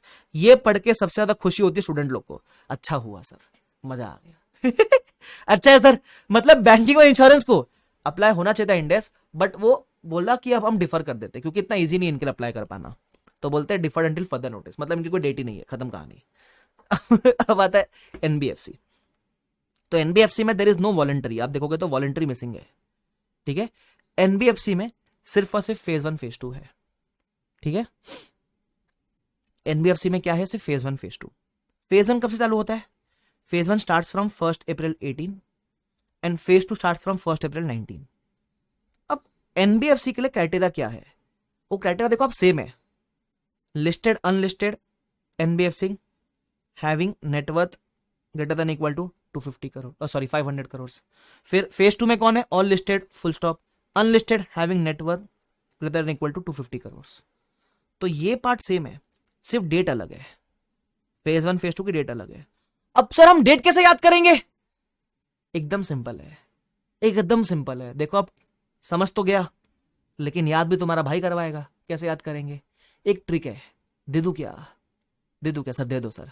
कह दो ना, कह दो ना यू आर। अरे दो ना सर, गाना गा रहे हो, सुन लो मेरी बात सुनो फटाफट, बहुत इजी ट्रिक है। तुमको ऐसे याद रखना है, 15, 16, 17, 18, 19। 15, 16, 17, 18, 19। 15 क्या था? कंपनी का वॉलंटरी। 16 क्या था? कंपनी का मैंडेटरी फेज 1। 17 क्या था? कंपनी का मैंडेटरी फेज 2। 18 क्या है? एनबीएफसी का फेज 1। और 19 क्या है? एनबीएफसी का फेज 2। मतलब एनबीएफसी कहता है कंपनी को, अरे जहां तुम खत्म होते वहां हम शुरू होते हैं, जहां तुम खत्म होते उसके बाद हम शुरू होते हैं। अच्छा ये 19 होना चाहिए ना, वो 19 कर दो उसको लास्ट में। यस, तो एनबीएफसी क्या कहेगा? जहां तुम खत्म होते वहां हम शुरू होते हैं। तो लिखा करो 15, 16, 17, 18, 19। तुम समझ रहे हो? तो 15 company voluntary, 16 company mandatory, 17 company mandatory. NBFC में वॉलेंटरी नहीं है। बैंक इंश्योरेंस एनबीएफसी को वॉलेंटरी एप्लीकेशन अलाउड ही नहीं है, वो अपन नीचे पढ़ेंगे, नीचे भी लिखा है वो चीज। वॉलेंटरी एडॉप्शन इनको एप्लीकेबल नहीं है, वॉलेंटरी एडॉप्शन सिर्फ और सिर्फ कंपनीज कर सकती है। Bank insurance NBFC voluntary adoption नहीं कर सकती है। तो इनके लिए 18, 19 से फेज 1 फेज 2 है। सर फेज 1 में क्या आएगा? वो तो सेम है दोनों के लिए, फेज 1 यहां का जो था वही यहां का है, फिर फेज 2 सेम, ऑल लिस्टेड, फिर unlisted net worth greater than equal to 250, same है वो, क्राइटेरिया सेम है। याद रहेगा अभी हीरो लोग? अरे मेरे हीरो लोग याद रहेगा ये? ठीक है, इसको कह देना एफआर विद के एक्सक्लूसिव। ऐसा जब भी मैं विशेष टिप्पणी दिया करूंगा तो मैं कह दूंगा एफआर विद के एक्सक्लूसिव, है ना? चलो बढ़िया है। एक के है भाई साहब, ये क्या है सर? ये क्या गाया आपने? एक के है भाई साहब, एक के भाई साहब मतलब एक के है भाई साहब, समझ गए ना तुम? ठीक है, छोड़ो सब आगे। अब एनबीएफसी में भी नेटवर्क चेक करना है। यहां कब से शुरू करेंगे चेक करना? तो बोलते हैं यहां आप शुरू करना चेक करना from 31 March 16 and thereafter. तो कंपनीज में अपन शुरू कर रहे थे 14 से, ठीक है, यहां आप शुरू करोगे 16 से। सर ऐसा क्यों? अरे सिंपल है ना, कंपनी का फेज 1 था 1 अप्रैल 16 से, तो इसके 2 साल पहले शुरू किया। एनबीएफसी का फेज 1 18 से, तो इसके 2 साल पहले देखोगे तो 31 मार्च 16 होता है, ध्यान रखना। तो इसका अपन यहां से शुरू करना चेक करेंगे। ओके, उसके अलावा voluntary adoption of Ind AS is not allowed in case of banks insurance NBFC. ध्यान रखना, यहां वॉलेंट्री एडॉप्शन अलाउड नहीं है, ठीक है, voluntary adoption is not allowed. आगे फिर urban cooperative banks and regional rural banks are not required to apply Ind AS. इसका मतलब क्या है? बैंक्स को तो वैसे भी अब तक एप्लीकेबल नहीं हुआ है, बट बाय चांस फ्यूचर में जब बैंक्स को एप्लीकेबल होगा तो ये जो छोटी मोटी बैंक होती है ना, आपके घर के बाहर भी होगी, कोऑपरेटिव बैंक बहुत सारी होती है, अपने गली गली वाले बैंक होते हैं ना, छोटे छोटे बैंक, तो ये सब बैंक को आप इंडेस अप्लाई करने की जरूरत नहीं है, ठीक है। आगे आगे holding subsidiary joint venture associate of banks insurance NBFCs, है ना, shall also apply Ind AS from set date. मतलब अगर आप सपोज एनबीएफसी हो, एके लिमिटेड एनबीएफसी है, ठीक है, अब ये पेरेंट है, मान लो इसकी एक सब्सिडरी है बीबी लिमिटेड। अब अगर बीबी लिमिटेड भी एनबीएफसी है तो बस अगर पेरेंट को एप्लीकेबल तो इसको भी एप्लीकेबल, ऐसा तुम समझे क्या? पेरेंट को एप्लीकेबल तो इसको भी एप्लीकेबल। लेकिन सर अगर बीबी लिमिटेड एनबीएफसी नहीं होता, नॉर्मल कंपनी होता, तो फिर आप तो अपनी रिस्पेक्टिव डेट देखना। देखो सिंपल है, अगर आपका रिश्ता सेम नेचर का है, आप भी एनबीएफसी ये भी एनबीएफसी, तो फिर सबको एप्लीकेबल वैसा वाला। अगर आप एनबीएफसी और ये कंपनी, फिर आपकी वजह से उसको अप्लाई मत करना, फिर रिस्पेक्टिव डेट चेक करना उनके लिए, वो तो अपने को पता, अपन पढ़ भी चुके ऊपर, ठीक है। उसके अलावा लास्ट में बोलता है कंपेरेटिव भी देना पड़ेगा as per Ind S, comparative भी देना पड़ेगा एज पर इंड एस। आखिर में ये हो गया, ये हो गया, तुमको समझा? ये तो बहुत सिंपल था, तो इसमें आपको सिर्फ ये याद रखना है, दैट्स इट, और कुछ याद रखने की जरूरत ही नहीं है इसके अंदर, ठीक है। अब आता है Ind AS for mutual funds. Mutual fund में टाइप ऑफ कंपनी है ना, अब ये पहले बात नहीं करता था ICAI, ये न्यू सिलेबस में डाला है पैराग्राफ, ठीक है, कि भाई म्यूचुअल फंड को भी इंडेस एप्लीकेबल हो गया। पता है कब से? 1 अप्रैल 23 से है। हाँ, MCQ के लिए काम का हो सकता है कि म्यूचुअल फंड को इंडेक्स अप्लाई करना है। हाँ, कब से? 1 अप्रैल 2023 से, है ना। इसका इन्होंने फॉर्मेट वगैरह भी दिया हुआ है, also provide specific format, circular issue किया था, वो आपके लिए काम का नहीं है, आपकी किताब में सिर्फ इतना ही दिया हुआ है, तो आपको इतना ध्यान रखना है सिर्फ कि म्यूचुअल फंड के लिए भी आ चुका है भाई साहब, तो इनका भी शादी करने का समय आ गया है। चलो ठीक है, तुमको समझा ये वाला पार्ट क्या हीरो लोग? तो रोड मैप मोटा मोटी खत्म हो गया।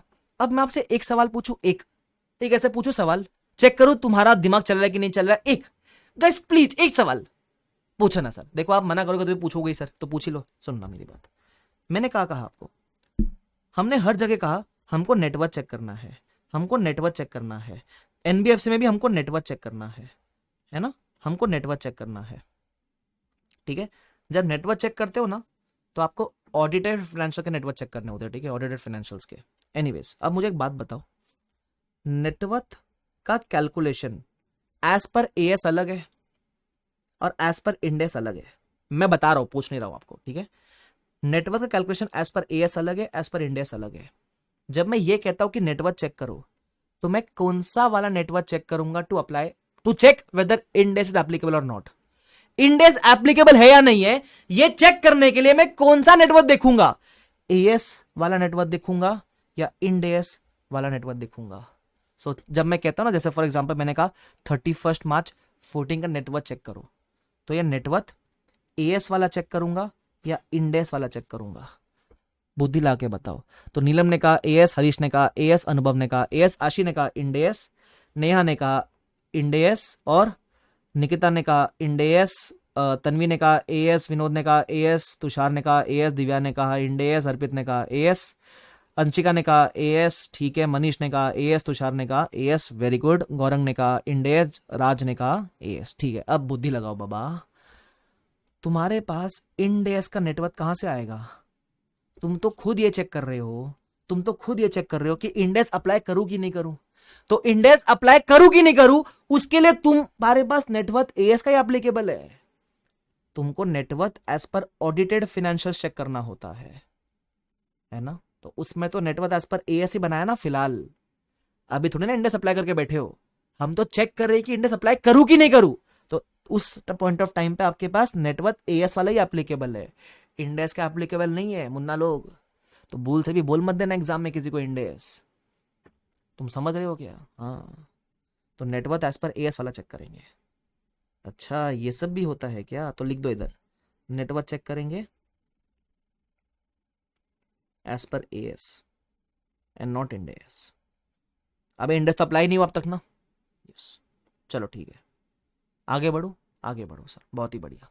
ठीक है, अब नेटवर्क का कैलकुलेशन दिया हुआ है, कैसे निकालते हैं नेटवर्क, देखो क्या क्या करवा रहे हैं अपने से, एक बार सिर्फ रीड कर लो तो भी तुमको समझ जाएगा। उसमें बोलता है पेड अप शेयर कैपिटल आएगा, प्लस जितने भी रिजर्व्स है वो आएंगे, प्लस सिक्योरिटी प्रीमियम आएगा, लेस अक्यूमुलेटेड लॉसेस आएगा, मतलब किसी साल में अगर आपका रिजर्व नेगेटिव है तो वो लेस कर देना, डिफर्ड एक्सपेंडिचर कुछ भी रहेगा या मिसलेनियस एक्सपेंडिचर रहेगा तो वो भी लेस कर देना, है ना। कभी कभी होता है ना, अपन कोई कंपनी इनकॉर्पोरेशन एक्सपेंस इंकर करते हैं जो राइट ऑफ 5 साल में करने वाले होते हैं, तो अगर वो सब दिख रहा है आपके कोई डिफर्ड एक्सपेंडिचर के नाम से या इस नाम से, तो आप उसको लेस कर देना, ठीक है, ध्यान रखना।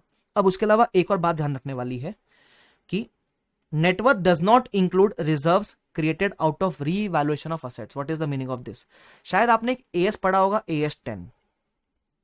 AS10 में AS10 वॉज पीपी, जैसे अपने इंडेस में इट इज इंडेस 16, नहीं पता जूम कर रहा हूं, बट एएस में था AS10 पीपी, होता था ऐसा कुछ। तो क्या होता था जब आप पीपी को फेयर वैल्यू के ऊपर लाते थे ना, फेयर वैल्यू पे, तो आपके रिजर्व्स में एक रीवैल्यूएशन प्रॉफिट बुक होता था, आपके रिजर्व्स में एक रीवैल्यूएशन प्रॉफिट बुक होता था। अगर ऐसा कोई पीपी के ऊपर क्रिएट किया गया रीवैल्यूएशन रिजर्व है तो उसको कंसिडर नहीं करना है। कंसिडर नहीं करना मतलब उसको लेस मत करना, उसको इग्नोर करना। क्या करना? उसको इग्नोर करना। जो तुमको तुम्हारी एक्स करती है ना, क्या करती है? इग्नोर, वो करना। सर दुखती नस पे हाथ मत रखो, ठीक है, बस वही करना है तुमको। क्या करना है? इग्नोर करना है। तो अगर नहीं भी बता रहेगा ना AS10 छोड़ दो। बोलेंगे सर हम तो पैसे देके पास हुए सर, हम तो ऑप्शन में छोड़ के आए थे, तो कोई बात नहीं, सिर्फ नाम याद रख लो फिलहाल के लिए। अगर ऐसा कोई भी रीवैल्यूएशन रिजर्व के नाम से कुछ दिखा तो उसको इग्नोर करना, ठीक है? ठीक है सर, इग्नोर कर देंगे उसको, तो कंसिडर मत करना उसको, ठीक है। इसी बात पे अपने सारे कंसेप्ट्स रोड मैप वाले चैप्टर के हो जाते हैं खत्म। क्या तुमको यहां तक समझ में आता है क्या? देखो मैं ये नहीं बोलता हूँ कि तुमको 100% एक्यूरेसी आती है कि नहीं आती है, कभी भी पहली बार में वो नहीं आ सकती और मैं एक्सपेक्ट भी नहीं करता वो।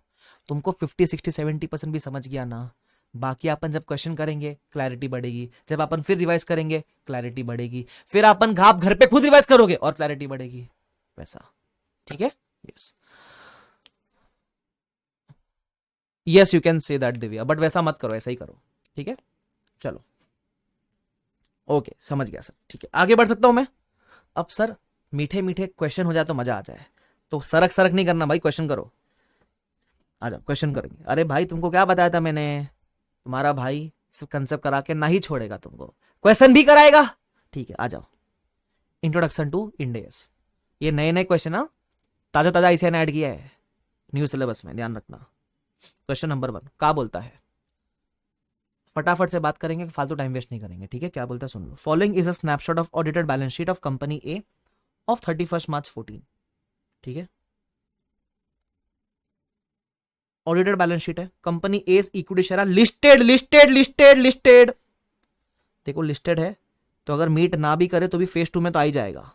अब चेक करना है फेज 1 में आई कि नहीं आए, फेज 1 में आई कि नहीं आए वो चेक करना है। ठीक है, सब वो सब अपन बाद में समझेंगे। ठीक है, फिलहाल जो मेन काम की बात है उस पर फोकस कर लेते हैं। आ जाओ, तो लिस्टेड है। अब क्या क्या दिया हुआ देखो, capital, premium, reserve, revaluation reserve, revaluation reserve पता है क्या करना है ना इसका, profit and loss, liabilities, fixed asset, investment, miscellaneous expenditure not written off as per the road map, which phase will company A fall into. इसके लिए पहले नेटवर्थ निकालो, खुद से नेटवर्थ निकालो फटाफट से, जल्दी जल्दी, टाइम स्टार्ट्स नाउ। ठीक है, अगर आपकी कुछ भी क्वेरी रह गई है ना, थोड़ा सा पेशेंस रखो, जब मेरा चैप्टर हो जाएगा तो मैं आपको दूंगा 5-7 मिनट्स, तो आप तब मुझसे पूछ लेना। ठीक है, यस चलो नेटवर्थ निकालो फटाफट से। किसी ने मुझे कहा 505, क्या मैं चेक कर लूँ क्या फटाफट से, तो कैसे निकालेंगे net worth, capital plus premium plus general reserve, revaluation reserve ignore करना, ignore, plus profit and loss और मिसलेनियस एक्सपेंडिचर अपन करेंगे माइनस। तो 160 प्लस 200 प्लस 150 प्लस 75 माइनस 80, तो मेरे ख्याल से मुझे आता है 505। कब का नेटवर्थ है, 31 मार्च 14 का है। तो याद है 14, 15, 16 कभी भी मीट हुआ कौन से फेज में फॉल करेंगे राजा लोग, फेज 1 में फॉल करेंगे। कहां फॉल करेंगे सर, फेज 1 में। फेज 1 मतलब कौन सा डे सर, डे याद नहीं आ रहा है, डे याद नहीं आ रहा है, अरे वो टाइमलाइन बना लो भाई, टाइमलाइन क्या टाइमलाइन, 15, 16, 17, 18, 19। 15 में था कंपनी का वॉलंटरी, 16 में था कंपनी का मैंडेटरी वाला फेज 1। अरे 1 अप्रैल 16 से सर, याद आ गया हमको, simple. Will your answer change if company A is unlisted, जल्दी से मेरे को बताओ, अगर ये अनलिस्टेड होती तो क्या मेरा जवाब अलग होता। Very good, the answer is no, मेरा जवाब सेम ही होता। क्यों, अरे फेज 1 में तो हम लिस्टेड अनलिस्टेड में भेदभाव ही नहीं करते ना, तो will your answer change, will your answer change, no, still आप फेज 1 में ही फॉल करोगे, क्योंकि फेज 1 में हम लिस्टेड अनलिस्टेड को भेदभाव नहीं करते, हम दोनों के लिए नेटवर्क चेक करते हैं। Very good answer everyone, so very good Harish, Megha, Darshan, Pallavi, Lakhan, Mansi, Neha, very good यार, very good Karan, very good, बहुत शानदार काम, तुम क्या मस्त काम करता है मकसूद भाई, खत्म हो गया ये, है ना। चलो आगे बढ़ू मैं, अब मैं ये सब टाइम खोटी नहीं करना, ये सब वर्ड बाय वर्ड रीडिंग करने में, वो सब घर पे करोगे तो भी चलेगा, नहीं करोगे तो भी चलेगा, टू बी वेरी ऑनेस्ट, तुम यहाँ ध्यान दो बस। इलस्ट्रेशन नंबर 2 फटाफट से देख लो क्या बोलता है।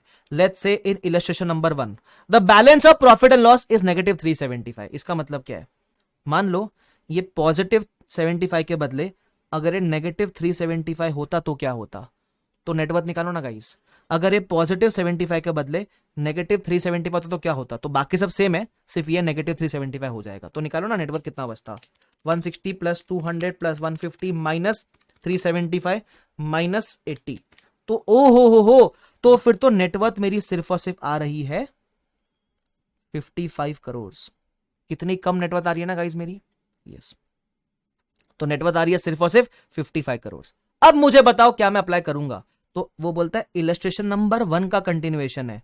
इलस्ट्रेशन नंबर 1 में हम कौन से कंपनी थे, हम लिस्टेड कंपनी थे, तो क्या आप फेज 1 में फॉल करोगे इस चिंदी नेटवर्थ से, द आंसर इज नो, आप तो फेज 1 में फॉल नहीं करोगे ना। लेकिन लेकिन लेकिन लेकिन क्योंकि मैं लिस्टेड हूं तो मैं बाय डिफॉल्ट कौन से फेज में फॉल करूंगा, तो नेहा ने मेरे को सबसे पहले आंसर किया है सर, भूषण ने भी आंसर किया है सर, आप फेज 2 में तो फॉल कर ही जाओगे, बिकॉज फेज 2 में तो आप लिस्टेड होते ही फॉल कर जाते हो। और फेज 2 अप्लाई कब से होता है? फेज 2 बेवकूफों की तरह 1 अप्रैल 16 मत बोलना, इट इज 1 अप्रैल 17। ना याद है तो टाइम में बना लिया करना, 15, 16, 17, 18, 19। 15 कंपनी का वॉलेंटरी, 16 कंपनी का मैंडेटरी फेज 1, 17 कंपनी का मैंडेटरी फेज 2। सर मजा आ गया एकदम, फटाफट आपने करवा दिया, हमको मजा आ गया। तुमको समझ में आया हीरो लोग? ठीक है आगे, when India should be applicable to company A, तो हमने कहा फेज 2। आगे बोलते हैं will your answer change if company A is unlisted? क्या मेरा जवाब बदलेगा अगर ये अनलिस्टेड होती तो? हां सर हां, मेरा जवाब बदलेगा। क्यों? क्योंकि अगर अनलिस्टेड होती तब तो भाई साहब तुम फेज 1 में भी फॉल नहीं करते, तुम फेज 2 में भी फॉल नहीं करते, तो यस मेरा जवाब अलग होता। तब तो आपको इंडेस अप्लाई ही नहीं होता, Ind AS not applicable. Very good guys, तुमको मजा आ रहा है कि नहीं आ रहा है? मैं तो कहता हूं आईसीआई को लिखते पत्र और बोलते 100 मार्क का ये पूछ लो हमको, हम समझ चुके हैं सर, 100 मार्क का पूछो, खत्म करो सर, फटाफट लो। आईसीआई को देखो, तुम अगर मुझे बनाओगे ना आईसीआई का प्रेसिडेंट, तो मैं पूछता हूं 100 मार्क का, बताओ बना रहे हो क्या? नहीं बना रहे, चलो छोड़ो। एनीवेज आगे बढ़ो सर। अब एक आध दो छुट्टे पुट्टे क्वेश्चन है, घर पे ट्राई करोगे? चलो मैं ही करवा देता हूं, तुम क्या ही करोगे घर पे, फटाफट से देख लो इधर। The net worth of company B, an unlisted company, is ₹600 crore, okay, on 31 March 14। तो 31 मार्च 14 पे नेटवर्थ आपकी हो गई 600 करोड़। अब आप अनलिस्टेड हो, भाई साहब हमको क्या फर्क पड़ता है? आपको 31 मार्च 14, 15, 16 कहीं भी आपका नेटवर्थ ऊपर गया तो क्या करेंगे? बताओ ना, मस्त क्वेश्चन है, बताओ ना कब से अप्लाई करूं? अरे वाह वेरी गुड, फेज 1 में अप्लाई करो सर, 1 अप्रैल 16। अब इन लोग है ना तुमको है ना येड़ा समझते हैं, देखो क्या करते तुम्हारे साथ, बोलते however due to losses net worth of the company was 431 March 15। बोलता है नेटवर्थ आगे जाकर 400 हो गई 31 मार्च 15 में। बोलता गिर गई नेटवर्थ मेरी गिर गई। अब बताओ क्या मैं ऐसा बोल दूं क्या, फ्यूचर में नेटवर्थ गिर गई तो अब मत अप्लाई करना इंडेस, ऐसा बोलूं क्या मैं? अरे ना मुन्ना ना, it is not relevant. Why? Very good answer, किसने बोला ये? Ind AS once applicable always applicable. सबसे पहले मोहित ने मेरे को आंसर किया है बराबर, क्या? क्यों? इंडेस वंस एप्लीकेबल, एक बार शादी हो गई तो भाई साहब एनिवर्सरी का गिफ्ट हर साल देना ही पड़ेगा। एप्लीकेबल ऑलवेज एप्लीकेबल, एक बार शादी हो गई, अगली बार अगले एनिवर्सरी पे झगड़ा ही क्यों ना हो जाए तुम्हारा, गिफ्ट तो देना पड़ेगा। अब समझ में आ गया सर? ठीक है।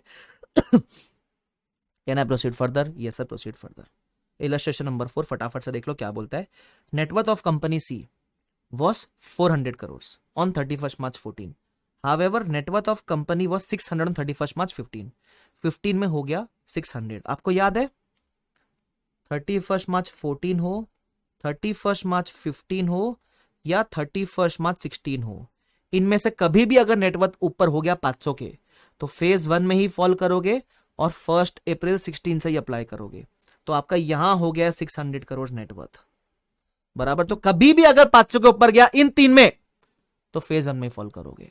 एग्जाम्पल जबरदस्त है सर, थैंक यू। चलो, किसी ने कहा डिवोर्स भी तो कर सकते हो सर। अरे डिवोर्स करोगे मतलब यहां भी तो तुम कंपनी बंद कर सकते हो ना, तो बंद कर दो कंपनी, फिर मत अप्लाई करना इंडेस। ठीक है चलो, क्लियर है वाला पार्ट? क्या समझ गए सर? Very good. तो 4 भी हो गया, मजा ही आ गया सर। वो तुमको है ना बहुत भारी भारी वर्ड दिखेंगे, ITFG, बुलेटिन नंबर 1, ये सब एग्जाम में देने का जरूरत नहीं होता है। आज काफी लोग बच्चे ये भी पूछते हैं मुझे, सर वर्ड टू वर्ड देना पड़ेगा ना? चलो मैं बोलता हूँ कर ले याद, वर्ड टू वर्ड कर सकता है क्या? एक क्वेश्चन के लिए कर पाओगे, 2 के लिए कर पाओगे, तुम्हारे पास FR में there are more than 1300 question, करोगे याद वर्ड टू वर्ड? नहीं ना, तो नहीं देना है वर्ड टू वर्ड बाबा, तुम अपने ओन वर्ड्स में अपने तरीके से आंसर करो, ठीक है? और आंसर प्रेजेंटेशन वगैरह जब अपन टेस्ट वगैरह लिखेंगे ना तो उसके बाद भी मैं अच्छे से डिस्कस करता हूँ, टेंशन मत लो तुम, है ना? अभी तो क्या है, ये सब बेसिक क्वेश्चंस है। जैसे जब बहुत थियरी क्वेश्चन है तो अपन क्वेश्चन बैंक में मार्किंग कर लेते हैं। मैं पता है क्यों मार्किंग कराता हूँ इधर क्वेश्चन बैंक में? बाद में जाके बहुत टाइम बचता है, तुम समझ रहे हो, इसलिए। चलो, और जब प्रैक्टिकल क्वेश्चन वगैरह आएगा तो अपन किताब में भी सॉल्व करेंगे उसको एकदम प्रॉपर प्रेजेंटेशन के साथ। चलो, किसी ने कहा 6 सब्जेक्ट है सर, देखो अभी तुम्हारे मन में बात बैठ गई, 6 सब्जेक्ट है सर, आगे बढ़ो। चलो, इलस्ट्रेशन नंबर 5 क्या बोलता है सुन लो। बोलता है there is a company D is the parent company of group A. ठीक है, ग्रुप ए की कंपनी पेरेंट कौन? डी। तो मैं हायरार्की प्रिपेयर कर रहा हूं, ठीक है। Company D is the parent of company A. Group A बोलो जो भी है, मतलब ग्रुप ए सब्सिडरी होगी, ठीक है sir. Group A is a unlisted company having net worth of 60 crore. ये तो अनलिस्टेड है, ठीक है। On 31 March 14 following are the other companies of the group. बाकी ग्रुप की कंपनीज का इंफॉर्मेशन दिया हुआ है ना। कंपनी बी अनलिस्टेड है, रिलेशनशिप क्या है, रिश्ता क्या है, ये रिश्ता क्या कहलाता है? बोलता है कंपनी बी अनलिस्टेड है, is a subsidiary of company A, is a subsidiary of company A. ओ, अब इसका मतलब कंपनी इस रिलेशनशिप में कंपनी ए हो गया पेरेंट और कंपनी बी हो गया सब्सिडरी। तुमको समझ रहा है क्या हो रहा है? ध्यान से देखोगे तो पहले कंपनी डी है, अल्टीमेट माई बाप, उसका एक सब्सिडरी है ए, ठीक है। अब ए का भी एक सब्सिडरी है बी। कैसे कैसे मालूम पड़ा? देखो ना, B is a subsidiary of A, तो ए हो गया इस केस में पेरेंट और बी हो गया सब्सिडरी ना। यस, बी का नेटवर्थ है 600 करोड़, ठीक है, वो मैं लिखता हूं, चलो बाद में लिखता हूं नेटवर्थ। उसके बाद क्या बोलते हैं? Company C subsidiary of B. तो भाई ये जो सी है, एक और हायरार्की बन गई इधर, है ना, कंपनी सी। तो इसमें बी पेरेंट है और सी सब्सिडरी है। कंफ्यूज मत होना, मेरे कलर कॉम्बिनेशन पे जाना। ये वाले ग्रीन वाले रिलेशनशिप में ये पेरेंट ये सब्सिडरी, पिंक वाले में ये पेरेंट ये सब्सिडरी, और ब्लू वाले में ये पेरेंट ये सब्सिडरी। हायरार्की देखो अल्टीमेटली। अब इंडेक्स किसको अप्लाई हो रहा है? तो ए को तो अप्लाई नहीं हो रहा है बिकॉज ए का नेटवर्थ 60 है। सी को भी अप्लाई नहीं हो रहा है बिकॉज सी का नेटवर्थ 150 है। अप्लाई हो रहा है बी को। ये जो बी है ना, बी, इसको हो गया इंडेक्स अप्लीकेबल। इसका नेटवर्थ इज 600 करोड़, तो बी को इंडेक्स एप्लीकेबल हो गया फेज 1 में। फेज 1 में दैट इज फ्रॉम 1 अप्रैल 16। अब वो बोलता है वेदर इंडेक्स इज अभी किसका किसका पूछा ये देखो। Whether index is applicable to companies A B सी।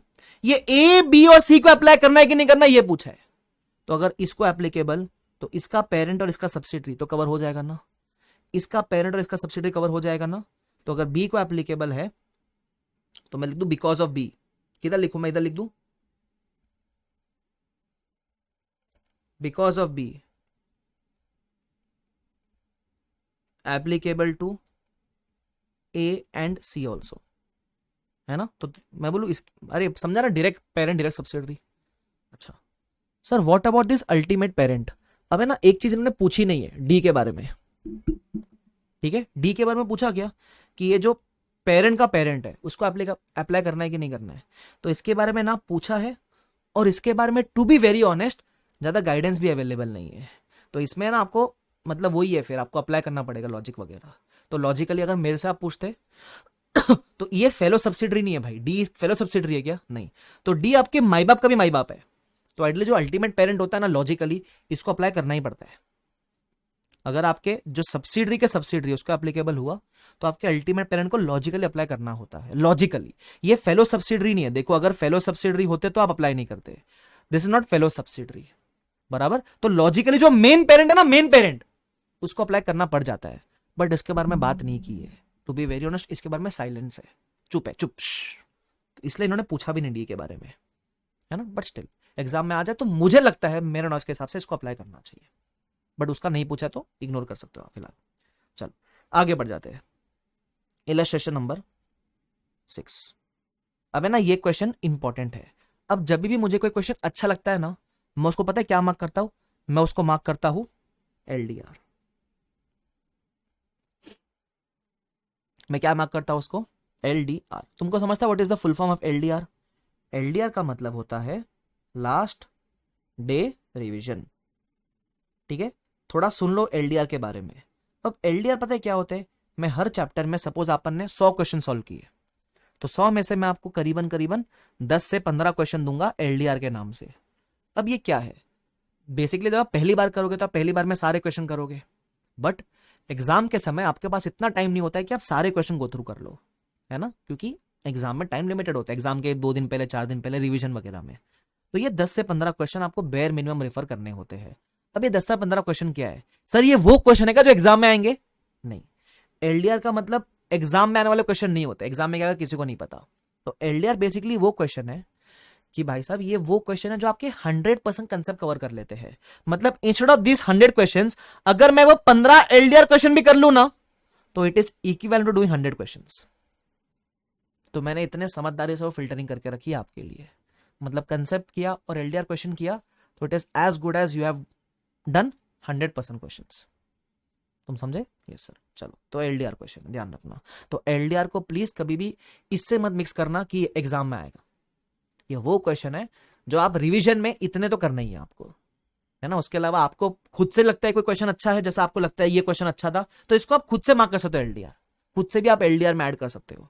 ठीक है, ध्यान रखना। चलो, and I would recommend everyone to prepare a good worksheet, या तो एक्सेल पे या खुद के अकेले किताब में मार्क करके रखो कौन सा एलडीआर है।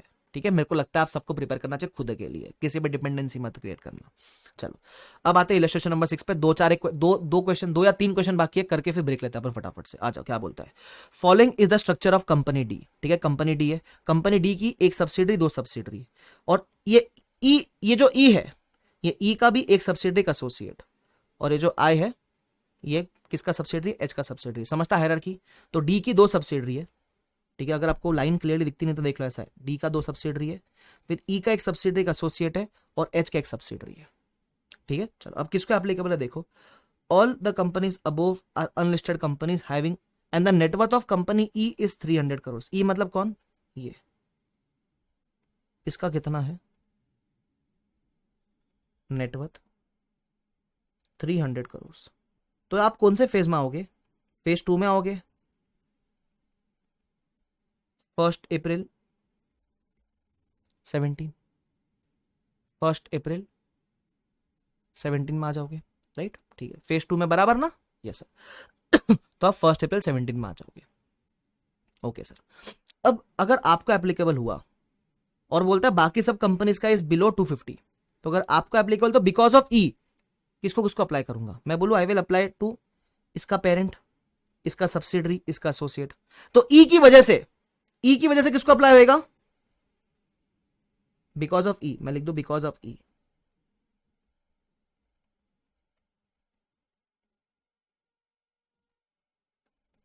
Applicable to D F G, है ना?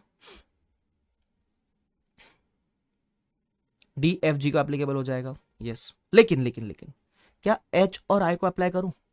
ये होती है फेलो सब्सिडरीज, तो इनको अप्लाई मत करना। But not to H and I, because ये कौन है? Fellow subsidiary. तुमने कितना अच्छा आंसर किया, मुझे बहुत अच्छा लगा। तुम सब चैट में लिख रहे थे ना डी एफ जी, है ना? तो मुझे अच्छा लगा तुमने ऐसा आंसर किया। तो okay, good job guys. D F जी को अप्लाई होगा, बट एच और आई को अप्लाई नहीं होगा। ठीक है, अच्छा। आपने डी को अप्लाई, एक और एक्स्ट्रा डिस्कशन करूं जो मैं पहले भी कर चुका हूं। अगर आपने डी को अप्लाई किया है तो ये जो डी है ये जब बनाएगा एसएफएस और ये बनाएगा सीएफएस, ये बनाएगा एसएफएस, ये बनाएगा सीएफएस, तो जब ये सीएफएस बनाएगा तो मैं बोलूं for the purpose of CFS H and आई को भी डेटा सेंड करना पड़ेगा एज पर इंडेस। ये आपने डिस्कस किया था ना, ये अपन अभी डिस्कस किया था ना कि फेलो सब्सिडरी अपने अकेले का तो बनाएगी एज पर एएस, ये तो एज पर एएस ही बनाएगा, लेकिन सीएफएस के पर्पस के लिए भाई साहब इनको जमा करवाना पड़ेगा डेटा एज पर इंडेस। ये तो वही वाली बात हो गई, तुम्हारे सिलेबस से एससीएमपी और लॉ निकाल दिया है ना, तो तुम बोले अरे वाह वाह वाह वाह वाह 2 सब्जेक्ट कम है। एचएनआई भी ऐसी खुश हुआ था, वाह वाह वाह वाह वाह 2 सब्जेक्ट कम है, मजा आ गया। फिर बोला वो सेल्फ प्लेस में देना है, लेकिन सर अब समझ आ गया। अब आ गया सर समझ। ठीक है, अब तो कोई लिमिट नहीं, ऐसा समझ आया सर। ठीक है। तुम्हारे साथ यही तो स्कैम किया और क्या किया है ना? यस, ठीक है। हाँ, और HNI वॉलेंट्री भी अडॉप्ट कर सकता है इफ दे वांट टू, वो जो किसी ने पॉइंट रेस किया था, बट ठीक है वो वॉलेंट्री वाली बात नहीं करोगे तो भी ठीक है, बट समझा तुमको, ठीक है। आगे बढ़ रहा हूं मैं, इलस्ट्रेशन नंबर 7 हो गया, वो इतना ही क्वेश्चन था, वो जो मैंने डिस्कस किया ना इतना ही है। चलो, क्या एग्जाम्पल है, दुख दर्द पीड़ा, हाँ वही। आ जाओ, इलस्ट्रेशन नंबर 7 क्या बोलता है सुन लो, ये भी अच्छा क्वेश्चन है, ठीक है। इसको भी आप LDR कहोगे क्या, चलो इसको इसको LDR कह सकते हो आप एक्चुअली, नहीं नहीं इसको मत बोलो LDR, तो सिंपल है LDR, इसको मत, अगले वाले को LDR बोलेंगे। सुन लो क्या बोलता है, स्कैम 2024 न्यू स्कीम वाला न्यू स्कैम, अरे नहीं नहीं अच्छा, इसे अच्छा है तुम्हारे लिए, काम कम ही किया है उसने, ऐसा बोलना पड़ता है। हाँ, ABC limited incorporated in a foreign country, आओ भाई साहब, ABC incorporated in a foreign country had a net worth of 700 crore. बोलता है ABC एक फॉरेन कंपनी, क्या गेम खेलता है तुम्हारे साथ वो, सुन लो, फॉरेन कंपनी है जिसका नेटवर्थ कितना है, इसका नेटवर्थ है 700 करोड़। बोलता है कौन सा, बताओ कौन से फेज में आएगा, बताओ कौन से फेज में आएगा। अरे भूल से भी येडी की तरह कोई फेज मत बोल देना, इसको India is not applicable. Why, अबे जब वो कंपनी इंडिया की नहीं है तो इंडिया के प्रोविजन क्यों अप्लाई करोगे इसके ऊपर, तुम समझे क्या मैंने क्या कहा, जब कंपनी इंडिया की नहीं है तो इंडिया के प्रोविजन क्यों अप्लाई करोगे इसको, तुम्हारा माथा खराब है क्या। अरे बाबा वो फॉरेन का है, तू आके बोल रहा है तू दिवाली में कुर्ता पैजामा पहन के फुलझड़ी जला, अरे वो क्यों जलाएगा फुलझड़ी, वो इंडिया का है ही नहीं। तुम बोलते हो होली में रंग रंग से खेलेंगे, अरे नहीं खेलना उसको, वो इंडिया का है ही नहीं, तो इंडिया के त्योहार मत लगाओ उसको। समझ में आ गया सर, नॉट एप्लीकेबल। आगे, इट हैज 2 सब्सिडरीज, तो 2 सब्सिडरी है, कौन है, एक्स और वाई। कंपनी एक्स जिसका 31 मार्च 14 को नेटवर्थ कितना है, नेटवर्थ है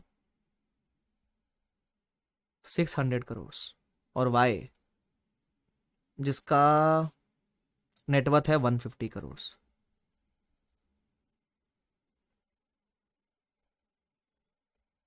बताओ किसको अप्लाई करेंगे, एक्स को इंडेस एप्लीकेबल रहेगा और वाई को AS एप्लीकेबल रहेगा। सर एक्स की वजह से वाई को अप्लाई करो ना, अबे वो फेलो सब्सिडरी है, ये फेलो सब्सिडरी है दोनों, तो इसकी वजह से इसको मत अप्लाई करना। आप बोलोगे सर एक्स की वजह से अप्लाई करो पेरेंट को, अरे लेकिन पेरेंट फॉरेन कंपनी है, फॉरेन कंपनी को अप्लाई मत करना बेवकूफों की तरह, समझ रहे हो। तो सिर्फ किसको एप्लीकेबल रहेगा, एक्स को एप्लीकेबल रहेगा, वो भी कब से, फेज 1 से, 1 अप्रैल 16। समझ गया, समझ गया सर, खत्म कहानी इसकी, सिंपल है ये। आगे, last question for the day, then we will be done. इसको LDR मार्क कर देना, LDR मार्क कर देना इसको। सुन लो क्या बोलता है फटाफट से, as per the road map index is applicable to company X from the financial year 17-18। Very good, ठीक है। As per the road map, सुन लो ध्यान से, index is applicable to company X from 17-18, तो मैं लिख दूं कंपनी एक्स को एप्लीकेबल है फ्रॉम 17-18, कंपनी एक्स 17-18 से इंडेक्स एप्लीकेबल, ठीक है। चलो आगे, company X is a non finance company, मतलब नॉर्मल कंपनी है, X is a non finance company, is a subsidiary of company Y. Company X किसी की सब्सिडरी है ना, company X is a subsidiary of company Y, मतलब मैं ऐसा कह दूं इस केस में company Y is a parent और company X is a subsidiary, यही कह रहा है ना वो, यही कह रहा है वो। तो company X is a subsidiary, और इसके नीचे जो है, मतलब इसको मैं एक्चुअली ऐसा बोलना चाहिए, company Y is a parent जो NBFC है, ब्रैकेट में लिखा है पेरेंट NBFC है ना, NBFC है, और ये नॉर्मल कंपनी है, मैं लिख दूं ये नॉर्मल कंपनी है। अच्छा, अब क्या बोलता है वो सुन लो, Y is a unlisted NBFC having net worth of 400 crore, है ना, हैविंग नेटवर्थ ऑफ 400 करोड़। आप मुझे बताओगे वाई का नेटवर्थ 400 है, अनलिस्टेड है, वाई को मैं कब से अप्लाई करूंगा। देखो मैंने एक बात आपसे कही थी, नॉर्मली अगर आपको एप्लीकेबल तो आपके पेरेंट सब्सिडरी को भी एप्लीकेबल, लेकिन कैटेगरी अलग है, अगर आप कंपनी हो और आप NBFC हो तो फिर दोनों की रिस्पेक्टिव डेट देखी जाएगी। याद है मैंने बताया था, अगर दोनों ही कंपनी होते तब तो जब इसको एप्लीकेबल इसको भी एप्लीकेबल। लेकिन अगर तू एनबीएफसी और मैं कंपनी हूं तो भाई फिर अपन रिस्पेक्टेड डेट देखेंगे, फिर मैं तेरे से पेरेंट सब्सिडी नहीं चेक करूंगा। समझा तुमको? तो इसको कब से एप्लीकेबल रहेगा? तो इसमें बोला है कि इसका नेटवर्थ कितना है, इसका नेटवर्थ है 400। तो जब याद ना आए, तुझे याद ना मेरी आई, किसी से अब क्या कहना, तो फिर कौन कैसे चेक करेंगे? याद नहीं आ रहे तो अरे वो बनाओ टाइमलाइन। याद है क्या? 15, 16, 17, 18, 19 बराबर। ये अनलिस्टेड है, नेटवर्थ 400 मतलब 250 के ऊपर 500 के नीचे। तो मैं बोलूं ये एनबीएफसी का लास्ट वाले में आएगा, फेज 2 में आएगा मैंडेटरी वाले के, तो 1 अप्रैल 19 से आएगा। अरे याद है ना, company voluntary, company mandatory phase 1, company mandatory phase 2, NBFC mandatory phase 1, NBFC mandatory phase 2। तो ये तो फेज 2 में आ रहा है, तो इसको अप्लाई होएगा। तो मतलब क्योंकि आपका पेरेंट एनबीएफसी है और आप एज अ सब्सिडरी एक नॉर्मल कंपनी हो, तो सब्सिडरी को अप्लाई करना है 17-18 से। सर सब्सिडरी को 17-18 से क्यों? अरे उसने ही बोला है, उसने क्वेश्चन में बोला है ना। और जो पेरेंट है उसको हम अप्लाई करेंगे फ्रॉम 1 अप्रैल 19। ठीक है, सिंपल है गाइस। ठीक है, मैं आपसे एक डिटेल बात करूं, एक बात करूं डिटेल वाली। ठीक है, पेरेंट कौन है मैं मिटा दूं ये आपको, चलो रख लो चाहिए तो आपको। पेरेंट कौन है? तो पेरेंट तो वाई है सर। ठीक है, मेरी बात ध्यान से सुनना, ठीक है, आखिरी बात है फिर खत्म हो जाएगा। ये जो कंपनी वाई है ये तो बनाएगा ये बनाएगा एसएफएस और सीएफएस दोनों, बिकॉज ये पेरेंट है ना, ये पेरेंट है एनबीएफसी वाला, तो ये बनाएगा एसएफएस सीएफएस दोनों। ठीक है, ओके, दोनों बनाएगा। कब से बनाएगा? As per इंडेस, as per Ind AS बनाएगा फ्रॉम 1 अप्रैल 19। ठीक है, और जो नॉर्मल कंपनी है वो तो इंडेस फॉलो करेगी from 1 April 17। My question is, जब ये वाई सीएफएस बनाएगा फॉर द ईयर 17-18 एंड 18-19, तो वाई सीएफएस एज पर विच, मतलब केस के साथ बनाएगा? एज पर एएस बनाएगा या एज पर इंडेस बनाएगा? That is my question. Y तो पेरेंट है, पेरेंट को खुद को कब से एप्लीकेबल हुआ? 19 से एप्लीकेबल हुआ। तो पेरेंट एसएफएस हो या सीएफएस हो, ये दोनों इस रिस्पेक्टिव ईयर में तो एज पर एएस ही बनाएगा ना। 17, 18, 19 में वो बनाएगा एज पर एएस। बेवकूफों की तरह इंडेस में चिल्ला देना, पेरेंट को इंडेस एप्लीकेबल हुआ ही नहीं था पहले से, तो पेरेंट तो प्रीवियस ईयर्स में जब से इंडेस एप्लीकेबल नहीं हुआ तब से तो वो एज पर एएस ही बनाएगा ना। हाँ ठीक है, अब हर्ष ने मेरे को जो पूछा था ऑलरेडी आंसर कर दिया। पता है क्या आंसर? क्या, सुन लो मेरी बात। ये जो कंपनी है ना वाई, ये तो इंडेस फॉलो कर रही थी पहले से, लेकिन वाई को भी, कंपनी वाई को for purpose of CFS data as per AS भेजना पड़ेगा इन 17-18 एंड 18-19। सॉरी वाई को नहीं, सॉरी एक्स को सॉरी एक्स को ये एक्स जो है ना, एक्स जो सब्सिडरी बन के घूम रहा था बढ़िया बढ़िया इंडेस अप्लाई करते करते, क्योंकि इसका जो पेरेंट है वो तो एएस अप्लाई कर रहा है इस 2 सालों में, तो इस 2 सालों में एक्स को डेटा भी एज पर एएस भेजना पड़ेगा। मतलब एक्स अपना इंडिविजुअल स्टेटमेंट्स बना रहा है as per Ind AS, but for the purpose of CFS जब वो डेटा सेंड करेगा ना वाई को, तो एज पर एएस सेंड करना पड़ेगा। हाँ X as per AS send करना पड़ेगा। क्या तुम रिलेट कर पा रहे हो इस चीज से मेरे साथ? है ना, सिंपल है, एकदम सिंपल है। तो कैसे इसको समझने का अपने को, जब आपका रिलेशनशिप है लेकिन आप दोनों अलग कैटेगरी कंपनी हो, आप एनबीएफसी हो आप नॉर्मल कंपनी हो, तो वो लिंकेज मत लगाना, है ना, वो कोविड फैलाना मत उस केस में, आपके रिस्पेक्टिव डेज चेक करना। तो कंपनी को जल्दी अप्लाई हो गया, सब्सिडरी को, पेरेंट को बाद में अप्लाई हुआ, क्योंकि पेरेंट को बाद में अप्लाई हुआ तो पेरेंट पहले के 2 फाइनेंशियल बनाएगा एज पर एएस ही। तो जब पेरेंट पहले के 2 फाइनेंशियल एज पर एएस बनाएगा, जब पेरेंट पहले के 2 फाइनेंशियल एज पर एएस बनाएगा, तो ये सब्सिडरी को भी डेटा एज पर एएस भेजना पड़ेगा। इतना ही है, दैट्स इट। तो इन्होंने भी ये 2 पैराग्राफ में ये सेम चीज लिख के दी हुई है। इसी के साथ अपना chapter number 1 is go Goa gone. ठीक है, इट इज डन डनाडन डन, इट इज सरक सरक सरक, सरका दिया भाई इसको, अपन ने उसको बोला सरक चल सरक, ऐसे ऐसे चैप्टर नंबर 1 ये है, इसको ऐसे ऐसे बहलाया फुसलाया, उसको बोला चलो सरको सरको, बाजू बाजू बाजू हट, तो बाजू कर दिया इसको। अब बताओ तुमको समझ में आया कि नहीं आया? तुमको समझ में आया कि नहीं? ऑफ कोर्स एक हल्का रिवीजन घर पे कर लोगे तो तुमको मजा आ जाएगा, ठीक है? तो तुमको समझ में आया?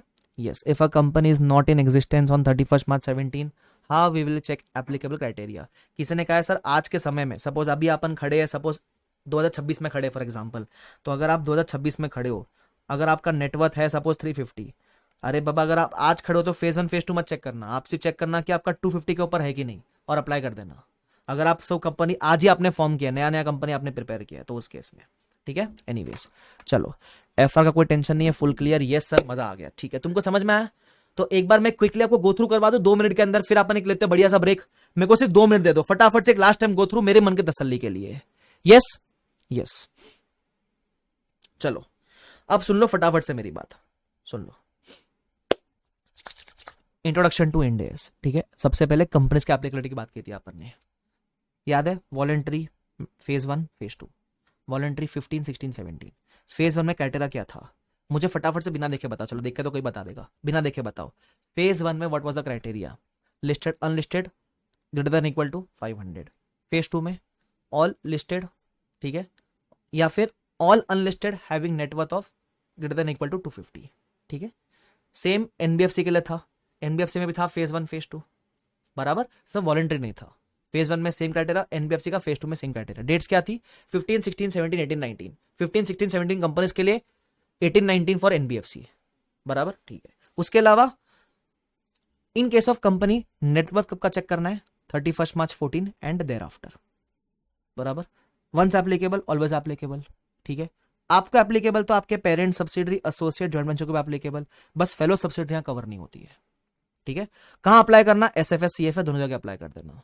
हाँ, अगर आपका parent, subsidiary, associate, joint venture, NBFC वगैरह है तो रिस्पेक्टिव डेट देखना, फिर फैलाना मत बीमारी की तरह, ठीक है? एसएमई पे लिस्टेड हो, अप्लाई मत करना। कंपेरेटिव्स एज पर इंडेक्स ही देना है अपने को, कंपेरेटिव मतलब प्रीवियस का डेटा एज पर इंडेक्स देना पड़ेगा। उसके अलावा जो कंपनीज अभी फॉलो नहीं की, एएस फॉलो कर लेना। फिर बैंकिंग इंश्योरेंस हो तो आपकी डेट अब तक बताई नहीं है, एनबीएफसी में डेट अपने को पता है, क्राइटेरिया दोनों का सेम है, ठीक है? यहां नेटवर्क कब चेक करना? 31 मार्च 16 के बाद चेक करना, बाकी सब नॉर्मल पॉइंट्स है। उसके बाद म्यूचुअल फंड का डेट क्या है? 1 April 23। Last but not the least, net worth as per AS check करना, एज पर एएस चेक करना नेटवर्थ, ठीक है? ओके, तो नेटवर्क कैसे चेक करेंगे? Paid up capital plus reserves plus premium. इसमें एक चीज इग्नोर करना, रीवैल्यूएशन के नाम से कोई भी रिजर्व रहेगा इग्नोर करना, ठीक है? चलो, इसी के साथ चैप्टर होता है खत्म। अब एक लास्ट बात सुन लो, अपन क्या फॉलो करेंगे? अपन एक पॉलिसी फॉलो करेंगे। अगर चैप्टर खत्म होने के बाद भी कुछ क्वेरीज रह जाती है तो मैं रोज लेक्चर जब होता है 3 घंटे का, suppose lecture is from 7 to 10 for example, तो रोज मैं 10 बजे से लेकर 5 मिनट्स एक्स्ट्रा बैठूंगा आपके साथ। तो अगर कोई भी अनसॉल्व क्वेरीज रह गई तो आप मुझे वो चैट बॉक्स में पूछ लेना। और जो रिकॉर्डेड देख रहे हैं आप चिंता मत करो, जैसे मैंने कहा वर्ड फाइल दी है मैंने आपको गूगल ड्राइव पे, तो वहां आप मुझे टेलीग्राम पे मैसेज करके पूछ लेना, ठीक है? क्योंकि क्या होता है क्लास में मैं क्वेरीज थोड़ी लिमिटेड ही ले सकता हूँ क्योंकि टाइम कंस्टेंट होता है, इसीलिए। तो अगर कुछ ऐसा अनसॉल्व रहेगा you can definitely ask me at that time, ठीक है? चलो, इसी बात पर हम लेते हैं ब्रेक के बाद हम कंटिन्यू करेंगे। अभी रोड मैप हो गया, अब हम शेड्यूल 3 पढ़ेंगे ब्रेक के बाद, ठीक है? चलो, तो शुक्रिया everyone, thank you so much, see you after the break. I hope आपको सब समझ आ रहा है, ठीक है? थैंक यू, चलो bye bye everyone, see you after the break.